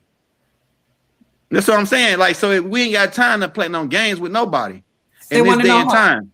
Well, how do we get our straw man back is what Billy Ray want to know. Well, you got to claim your live birth. It's a long process. I got the process broke down on my page. You got to go and claim the birth certificate so they can take you off the water state. You got to reclaim your social security number. That's the two mechanisms really that they're using to put us as the straw man. And then you got to claim yourself as a living, breathing being and not no artificial straw man. So it's a process you got to go through. You can go to once you get that birth certificate, you got to go to file it with the Secretary of State and file it with the Secretary of the Federal, the Secretary of Washington D.C. and file it with your city clerks. So that if you come in contact with their agents, with like the police and etc., who are not real, the police are occupying army, and the real police is the sheriff. Right, the sheriff, right? So it's a process, but the main thing is you gotta. It's a public thing. You gotta let the record show let the public know that you are not part of the fraud anymore. You are not part of the game. And like I say, it goes with claiming your birth certificate and getting your live birth, and reclaiming and taking control of the social security number, which represents your straw man. And once you do that, it's a lot of people that's scared. They're scared to go off. I say before you do all that, make sure you know all about it, and make sure you got your financial shit straight. Because once you unplug from their system, a lot of times they say you can't buy or sell. So we have, you don't gotta have a license, right? But they say you gotta have a license. You don't gotta have no license to you have the right to travel. But if you a U.S. citizen, under you still a ward of the state, you gotta have a license. You can't beat them in court because they say you a ward. We tell you what you do, and you gotta have a power of attorney, which they calling lawyers, because you incompetent. Because you still a ward of the state. You haven't claimed your birth certificate or your social security card back. So you still a ward of the state. That means you incompetent to your own estate. This is our estate. We already got the estate. They are trustees, y'all. You are the beneficiary. You are the grantor. Your ancestors were the grantor. Because we wanted to stop a war with these killer clowns and these Knights of Templar, who actually, some of them helped us. And they got banned by the Pope. The Pope sent goons after them. Goons after some of the Knights of Templar to kill them, yeah. Because the Knights of Templar, like Hernan Cortez, who one of these Spaniards that came over here, once they found out how much gold we had, because when Cortez came over here, we loaded his ass down with gold. But that's what I was gonna say. They tell us all the natural wealth in Africa. I think I was talking about this earlier, but I never did finish what I was saying. They tell us all the natural wealth is in Africa, but then the richest guy that ever lived right now to this day is Mansa Musa, and he was an African. He came over to America and got to go, right? Oh. He came over to America. Yeah, he came over to America. Him and his brother. Look, Abu Bakr came over here first. Abu Bakr II. He sailed over here. Actually, before Abu Bakr came, Abu Bakr sent 3,000 men on ships over to America to find the land, right? When they end up. Some of the guys, they end up a lot of the ships end up getting destroyed because they sail to an area called the Bermuda Triangle, where it's a vortex there, like like when you let water out of a tub and it make that swirl. Yes. Like a swirl, like the water going down, right? So it's a swirl right there in the Bermuda Triangle that sucks ships down in there. And some of the ships don't make it, and some of the people do make it, but they get sucked it's like a vortex going to the center of the earth. It's an ocean. It's an ocean called the Argon Ocean in the center of the earth, and it's a vortex in the center of the earth, and it's a vortex in what they call the Devil's Triangle. So Mansa Musa, man, that he sent, a lot of them went down into that, got sucked down into the Bermuda Triangle and sucked down to the center of the earth. But only one ship was able to escape that swirl, and that one ship went back to Africa and told Abu Bakr, "Hey, man. We almost made it over there, but we ran into this vortex." And Mansa Musa, Abu Bakr didn't believe him. Abu Bakr didn't believe his captain. So what he said is, "Fuck that! I'm gonna go myself. I'm gonna build all of these ships." He got 3,000 ships and full with mandingos. The mandingos from West Africa. I think that they from America though, because they found artifacts, these armacks, certain statues of the mandingas in the South America, right? But they were mandingas, the Kentes, and they made a movie called Roots, telling you they kidnapped the Kente prince and brought him over here as a slave. That's a bunch of crap. Kentes came over here by themselves, Abu Bakr, them, in the 1310s, early 1300s. Abu Bakr came over here first. He got some gold. Abu Bakr got some gold. Matter of fact, Mansa Musa got his gold from his brother. His brother, Abu Bakr, is the one that, when he came over here, Inky, go back to Inky, Quetzalcoatl. Inky had told Inky was stealing gold during when the Anunnakis here. Inky turned against Enlil and them and started stealing gold and bringing it to America and giving it to our ancestors, the Armax that was in Central America. And that's what the story they give us, right? And then Inky told them he would return. They called Inky Quetzalcoatl before they called Tahuti, his son Quetzalcoatl, right? And Inky told him that he would return in a certain amount of cycles, but he didn't return. Why? Because he got banned to Nubaru. He got sentenced to Nubaru when he got caught stealing the gold. And so what happens is Hernan Cortez comes over, and they mistake him. No, it was Abu Bakr before Hernan Cortez. It was Abu Bakr that came over, and because Abu Bakr was like by Inky height, he had a thick beard, and Inky them wore white robes with the turban, right? So when Abu Bakr came over, he was dressed like Inky with the turban, all white, and he was dark skin like Inky. So, and he about the same height as Inky. So they said, because Inky wasn't 7 foot like the rest of the Anunnaki, like Enlil. Enlil was like almost 8 foot tall. But Inky was part Dragonian and half Anunnaki. So he was a little shorter than all the other Anunnaki. He was like about 6'5". Abu Bakr about 6'5", right? So they mistake him for Abu Bakr for Inky, and they started turning over the gold to him. They loaded his ships down, all 3,000 of them, to where they're about to sink. He had so much damn gold. Abu Bakr said, "Damn, I ain't gonna make it back to Africa with all this gold." You know what he did? He came to the Gulf. He sailed to the Gulf and sailed up the Mississippi River, and he met with the Lakota people. The Lakota people gave him wives from their tribe. Abu Bakr married wives from the Lakota people, and they gave him land called the Black Hills, which they say was sacred land. And Abu Bakr took a lot of that gold and hid it in what they call in Mount Rushmore today. Mount Rushmore. Go watch the movie National Treasure Hunt. They break some of it down in there. But Abu Bakr hid that gold, hid a lot of his gold to keep his ships from sinking inside of the cave. And he came back and he was getting more and more and he was hiding it inside of that mountain, the mountain, which they later on, that's why they put their faces on there. They're talking about the founding fathers of all. That's a bunch of crap. They ain't no founding fathers of what? The U.S. courts. They ain't the founding fathers of America.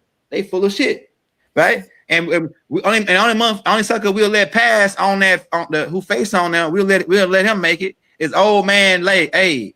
We'll let him make it because his mother was one of us from the Nappy people. So old man Lincoln was really a Moor, pretty much. He was a Moor, and that's one of the reasons that they put a bullet on him. Besides the setting up the greenback and overthrowing them and bankrupting them and overthrowing their money system.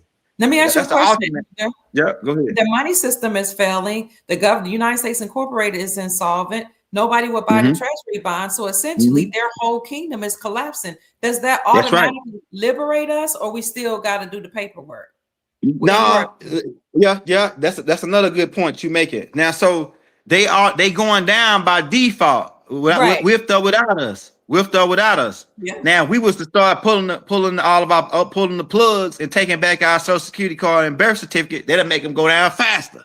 That'll speed the process up. Right? That'll speed the process up. But at this point, like I say, and Duke talk about that too, about the paperwork made from trees and all this paper from trees. So shout out Duke, man. Shout out Rod. Rod talk about it too. So it's like it depends on you though, really. You can sit around and still be in the system and still get taxed and all that. Or you can pull yourself out of the system and go and help them go down faster. You know what I'm saying? So it's like that. You got this posted somewhere, or you got? Yeah, I got a playlist called the Native American Chief School, and in that school, it's about 500 takes. It's gonna take you a while, but I got pretty much. You should charge for it. I ain't gonna look. Look, I got stuff. Like I just like me. It's like me. I can create something every day. Like because I'm a creator, right? I can create something every day. So, what's the name of it? Tell me the name of it again. The Native American. The Native American Chief School. The playlist. Chief School playlist, and I got the Moral Science playlist. But so in them playlists in the Native American Chief School, it break everything down. It tell you how to claim your nation. I got a tape called "How to Claim Your Nationality" in that playlist, so you can watch that, and then it breaks down the process of. We used to have to do it as Moors. We used to have to do it as make a public. We used to put it in newspapers and you know what I'm saying, announcing that we're not part of the fraud no more. So it breaks that down. If you want to go that route, we got all that in that playlist. It tell you how to claim your nationality. I got one with my master teacher, Dr. Malachi Z. York. He breaking down the indigenous rights and how we have a right to nationality. That's a part of the indigenous rights. We have a right to nationality, right? Okay. Yeah, Native American Chief Play School. Yeah, I see the it's in the playlist. You got playlist. several right here. Yeah, I got. Hey, we pretty much got Oh, everything covered, man. We got good everything Lord. covered. Like we got over 2,900 tapes, so Oh, we got this. every like Oh. we ain't stopping, man. We non-stop action, trying to kind of get the babies, trying to make sure the babies know up to speed. Subscribe We to the Young non-stop action. Elder family. Subscribe to the Young Elders YouTube channel, and you'll get all his updates. You see here the videos, the shorts, lives, podcasts, and here where he's talking about the school and all the playlists of how to liberate yourself. They're right here under playlist. You can also hit the join button, and you join. You have exclusive access to exclusive content. So please hit his like button, subscribe to his channel, family, and I'll put his link in the comment section for you, and also in the shout out. Oh yeah, shout out the master teacher Taj Tariq Bey, right? Because a lot of this stuff I learned from him. Because my master teacher, Dr. Malachi York, told us to go study Taj Tariq Bey. He's one of our esteemed scholars in the moral science. And like I say, Duke pretty tough too. It's other brothers like Dr. I have to give his name in a minute, but it's a couple of brothers like Hakeem Bey. It's a couple of brothers that was I don't know what happened to Hakeem Bey. We ain't seen him in a while. The Duke, are you talking about I See a Duke of Tears? Yeah, the Duke. I see a Duke of Tears. He's pretty tough. He's pretty tough. He don't really teach like a lot of the Duke. Yeah, the Duke right there.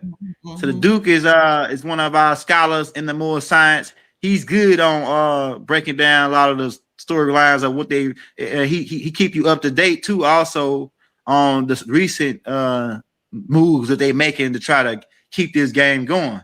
So shout out to Duke, man. And Rod, me and Rod got over 500 and some tapes breaking a lot of shit down. So and then they try to keep all of us against each other. They try to make us fight against each other, but I ain't with it. I ain't with that arguing with each other. No, we agree on a lot. A lot of us agree on more than we disagree on. So let's sit down on what we agree on. Yeah, that's what sit down on what we agree on. Like everybody don't agree with the matriarchs, right? But we agree with something else. We agree that hey, we Moors. We agree, hey, these suckers out the same. We agree on who the enemy is. So let's turn our energy towards the enemy. Now, we ain't the enemy. We on the same team. Let's turn our energy towards these black hand Venetians who really puppet the game from the background, and their guard dogs who they call them the Rockefellers. Those who rocked your fella. And the Rothschilds, those who were Roth as a child, you know what I'm saying? We turn our energy on the bankers, the world elite bankers, who everybody's because other countries is fighting against these people. They in everybody's pocket, trying to put them in debt through their economic hitmans, where they come in and the world, the IMF, right, the International Monetary Fund, want to give you a loan. They know you can't pay back. So then they can because when you get in bed with the mob, that's who they are. They the real mafia. These black hand guys are the mafia. They are the crime syndicates. They are the drug pushers. The mafia, if you go watch Bumpy Johnson, the mafia was one selling Bumpy the dope. The doogie. It's what they call it, doogie. The brown girl. You got the brown girl, the white girl. They was the ones selling them doogie. The mafia. And they know what they said, we only gonna pump it in the Moorish communities. We're gonna pump this in the Moorish communities. It wasn't a problem until it started bleeding over to they damn community. That's when it became a drug crisis. Yeah. And another thing, adverse possession is actually legal, but they be squatting on our land, stealing our land. But as soon as we woke up and started squatting and taking our stuff back, we're criminals. In our palaces, they try to lock us up, but it's in their law that you can squat. If somebody's not taking care of their land or they just abandon it, you can literally go and possess it. It's called adverse possession. But as soon as a sister or people do it, they lock us up. So you're right. They try to make us as criminals. Anything we do, it's a white collar crime. If they do it, white collar. You know what I'm saying? It's a blue collar crime. Yeah, they do it. But we do it. Oh, they some crazy Negroes. You know what I'm saying? They even created people don't know about the Black Christian codes. Go study the Black Christian codes on where they set up by these same guys who set up these Black hand guys. They the ones that set up the Black Christian codes. And it says that one of the rules is if 3 of us together, then we suspect to commit a crime. If 3 of us together, they call it unlawful gathering. And they come up. That's why the cop, when they see 3 of us standing in front of the stove chilling, they roll up on us and frisk us and molest us pretty much and pretty much kidnap us because it ain't arrest. They listen up, Moors. When they come to try to get you, they not. Shout out Chief Mac too, man. The big homie Chief Mac, man. Look, when they come to get you, it's not an arrest. That's kidnapping. And you know what they do? When they come to arrest you, they kidnapping you. And when they come to when they take you into their prison, they hold you for ransom, not bail. It's ransom. Because they're gonna make what do people do when they kidnap you, right? When people kidnap you, they say call your people and tell them we want 20,000 or we want this amount of money, right? Dude. When the police, when the police they kidnap you, it's not arrest. He resisted to being kidnapped. Of course, I'm gonna resist to being kidnapped. What the hell you wrong with you? And then they kidnap you and they hold you in a prison. They say you can have a phone call. Their phone calls to call your family and tell them they kidnapped me and they want $20,000 for ransom. They want 12% or whatever the charges. A charge is just like charging your car. It's about money. So you call your family members and say, they holding me down here, kidnap me, and they want $20,000 for ransom for something that's a commercial crime. It's not no constitutional crime. It's a commercial crime. All crimes are commercial in this system that they set up. All crimes are commercial. Yeah. So they put you for hold you, kidnap you, and tell you to call your family for ransom. And they want you to pay that ransom before they let you go. And you think that's what they system are, because they are illegal. They don't even supposed to. The police are illegal. They aren't supposed to be on over here. They came over from London, and they started out as slave catchers. And we wasn't no slaves, by the way. Slave don't apply to Africans or the original Moors from America. It only applies to Slavics from Russia. Russians, that's who came over here in the 1900s. And they destiny swapped us. They came over here. You ever heard of from rags to riches? Yes. That's talking about them. They came over here in rags. And then they came over here and put on our indigenous garments. That don't even half of them couldn't even fit it, by the way, because a lot of our chiefs, like Big Chief Tuscaloosa, was 7 foot tall. A lot of the Moors down in Florida the chiefs was 7 foot tall with a mouthful of golds. Wow. Yeah, the mouthful of golds, that's part of our indigenous tribes down south in New Orleans. You see everybody with golds. We've been doing that for thousands of years. They dig up mummies in South America that had diamonds and golds in the mouth. A mummy. For a 1,000-year-old mummy had diamonds on his teeth. Wow. Yeah, man. Who was they playing with? We know now. We don't give a damn what you Tamahoos say now. You can't come up. It was some Tamahoos coming on. They mad and they racist as hell, and they coming on trying to tell us who we are. You can't tell us shit about us, but we can tell you about you though. You the dog. You the K9. You the pet. You the dog that received the crumbs from the master table.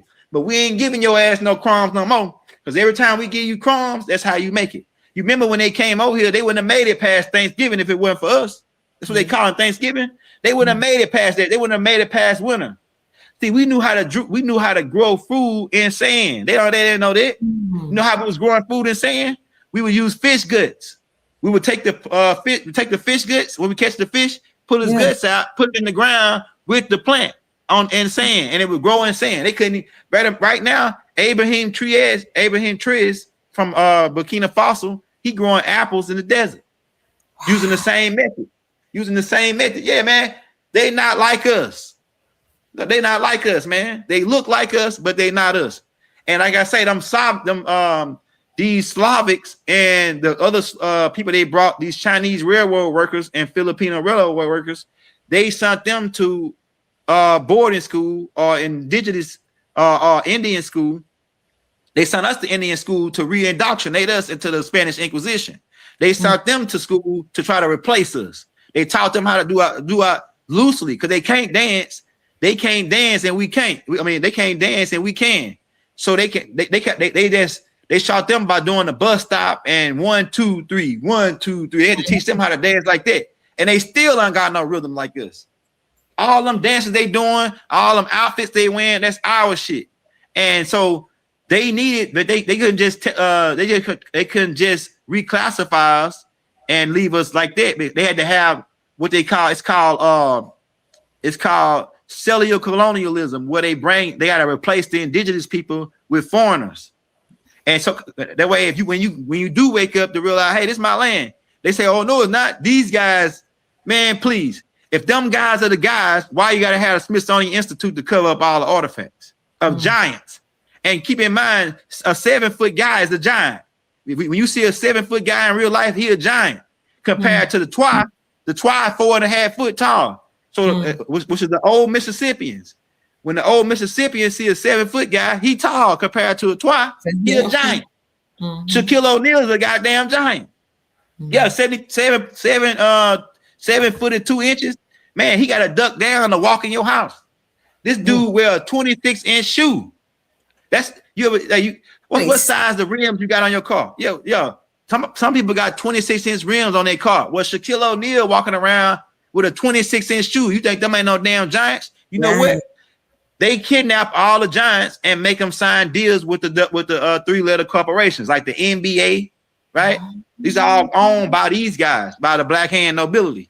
They own these 3-letter corporations: the CIA, FBI, NBA, the NFL. They own all this, and what they do is they get our guards and chiefs and pay them large amounts of money to don't even be concerned about the tribe. Go and be in this arena, which is really much the gladiators.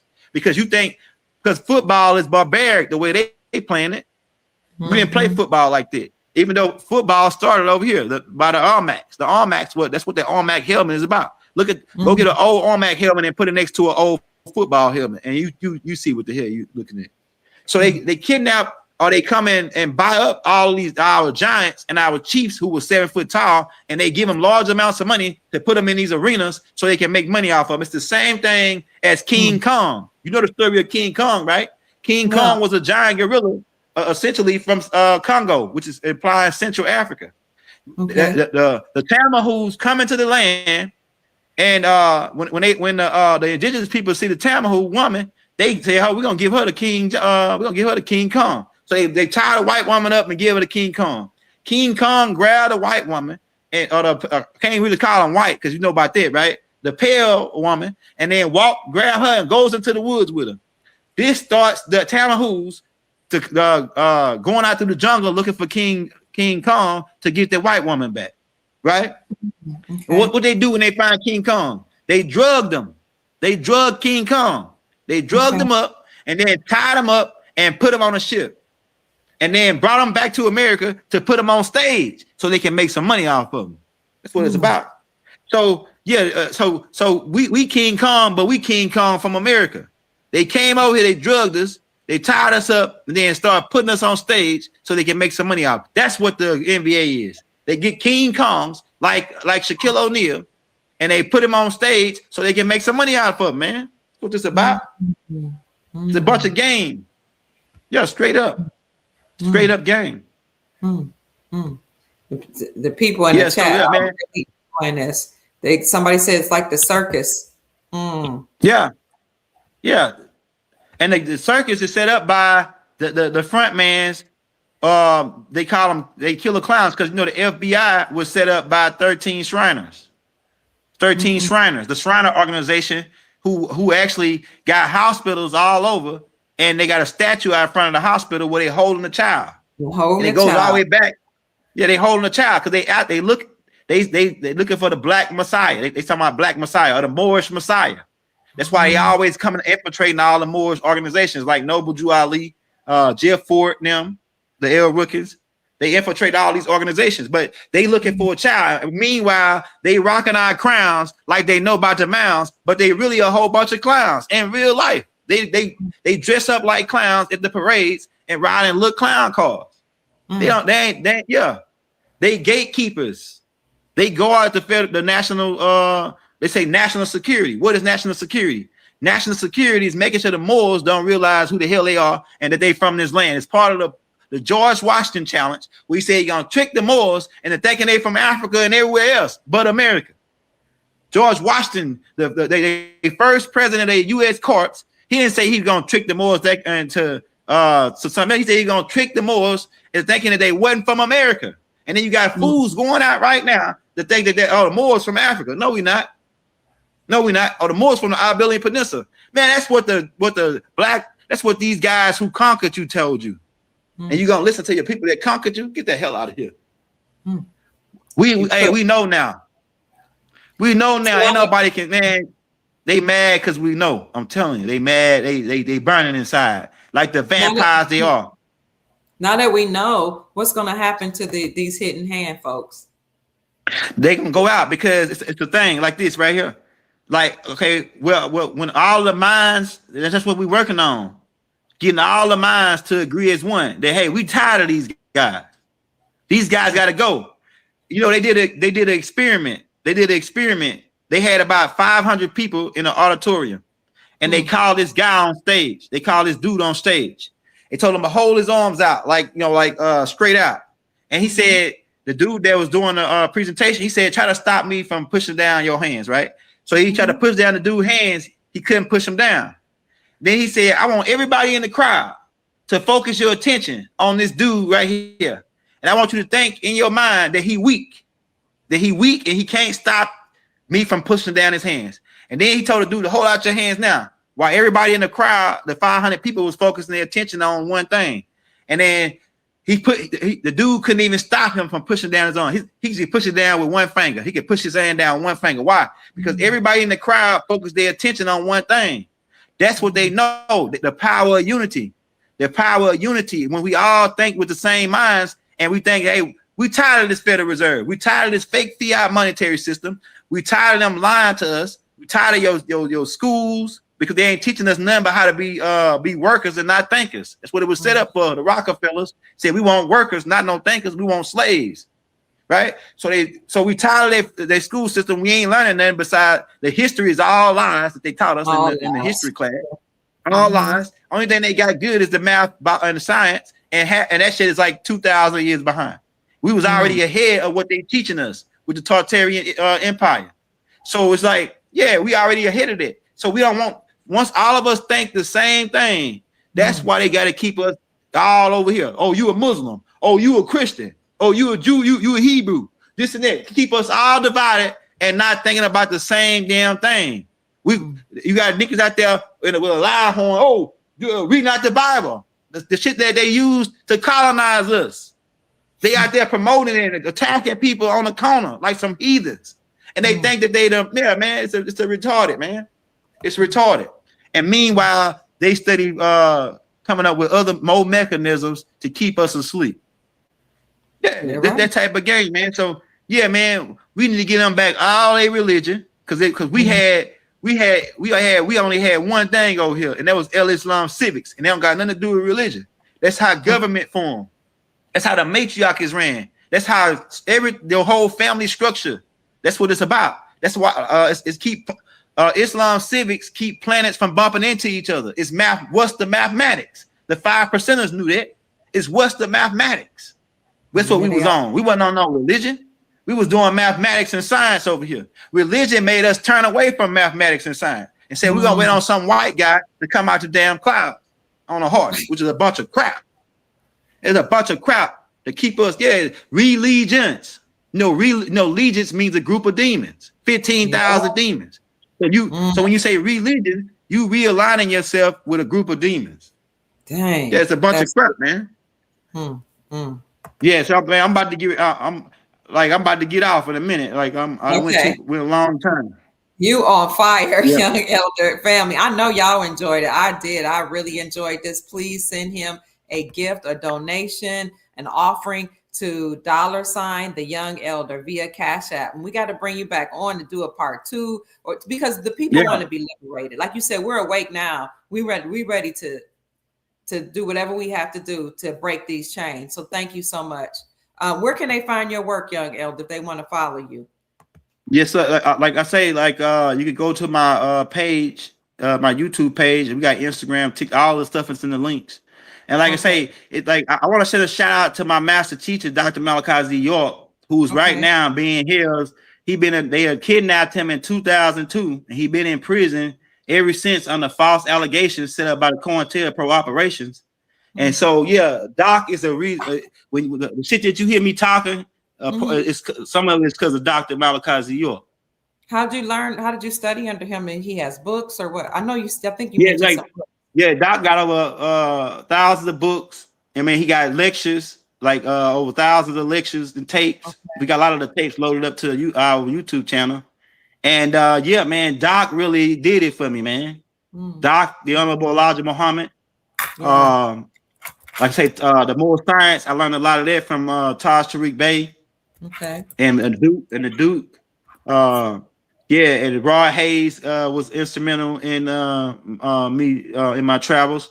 I got another teacher that they don't talk about. His name Mark Brady, Tomb Ray. He was instrumental in me getting to this level too. So yeah, all those people, man, all those people we want to just send love to and divine love out to everybody. I'm going to put all your links in the description section, and I'm bringing them up, family, for you all. I just showed the Young Elder's YouTube channel. Here is his Instagram right here, the Young Elder, the Young Elder 023. And then he has a Facebook page that I showed you a little early. I put all of this in the chat, in the description section for you, as well as his Cash App. Please send the Young Elder a nice blessing. This man went in today, didn't he? You were on fire. I didn't even want to interject. Send him a Cash App blessing to the $sign, the Young Elder. Any final words?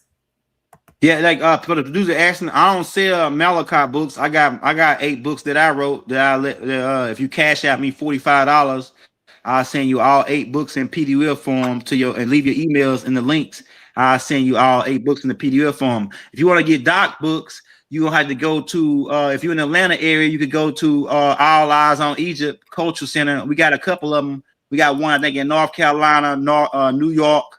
Just Google it and type in All Eyes on Me Culture Center, and you might have one in your city. And you could go there, and they should have most of Doc books in those stores. And some of the books is online on Scribe. You can read the Holy Tablets for free, which is one of the biggest books that he wrote.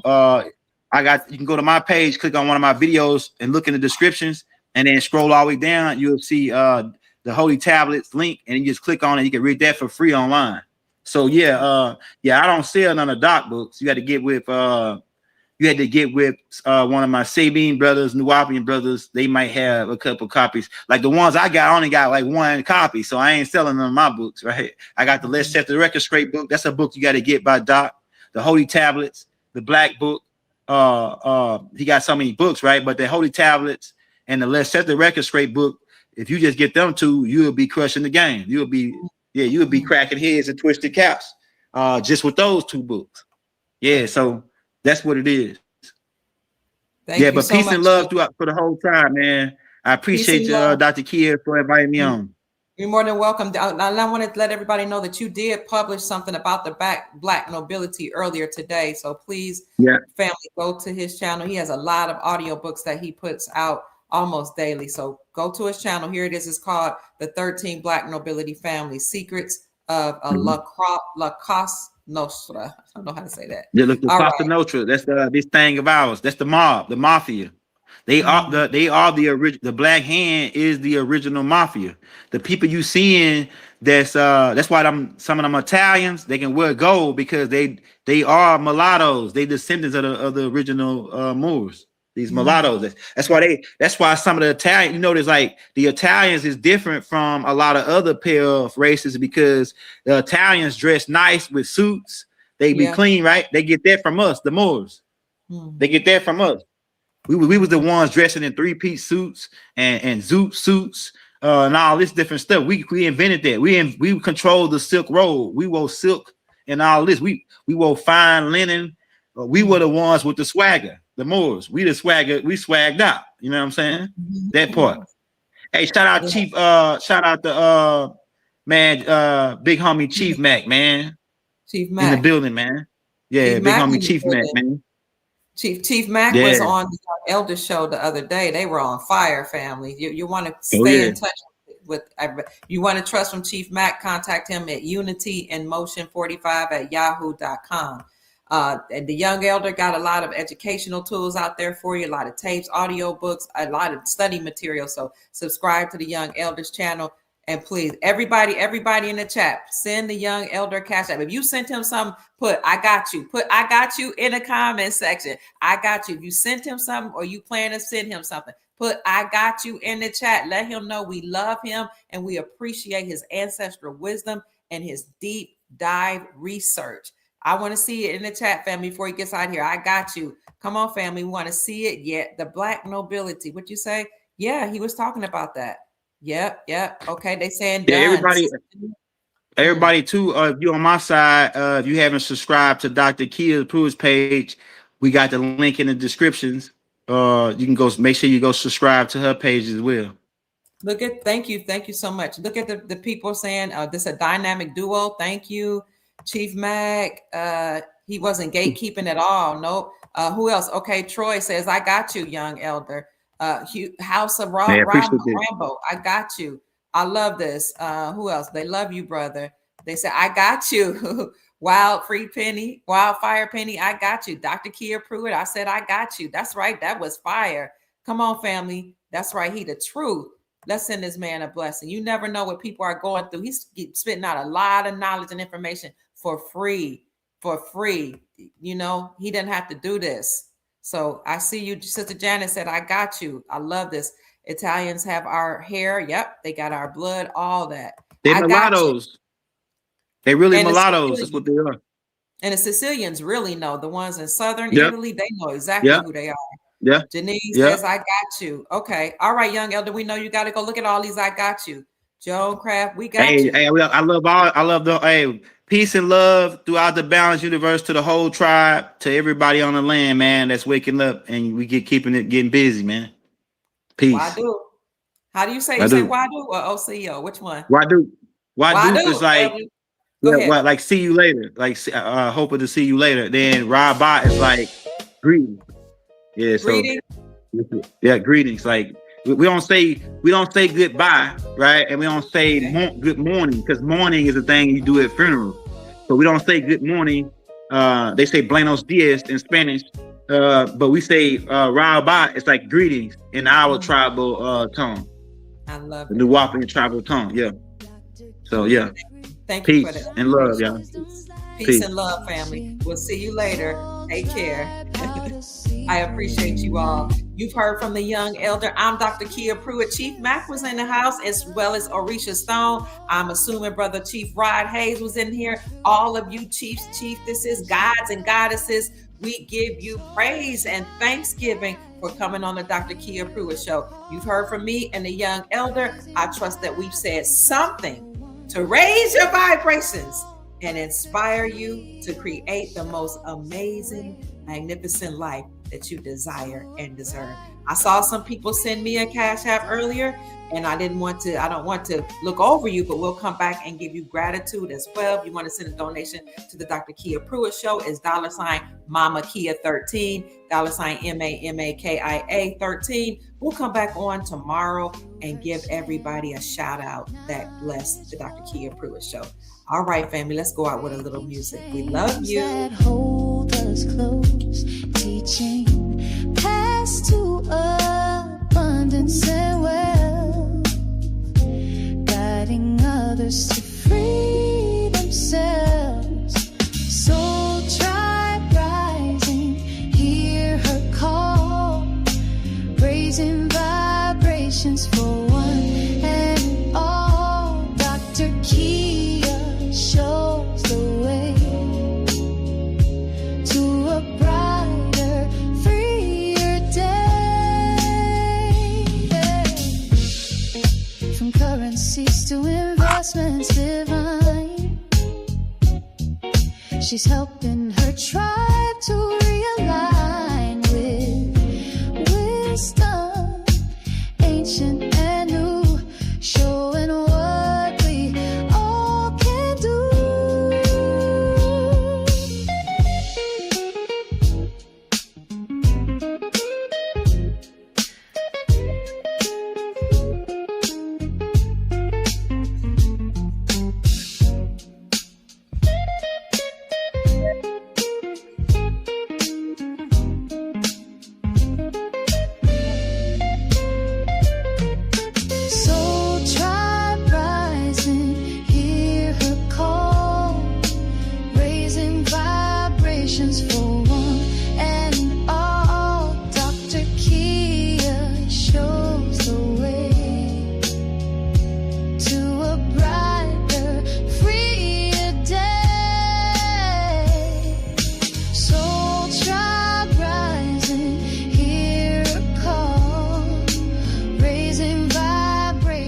guys know how I can get in contact with Dane Calloway, let me know. We'll bring him on the show. And Taj Tariq Bey, Master Teacher. Somebody send me some emails and contact information so we can bring them on.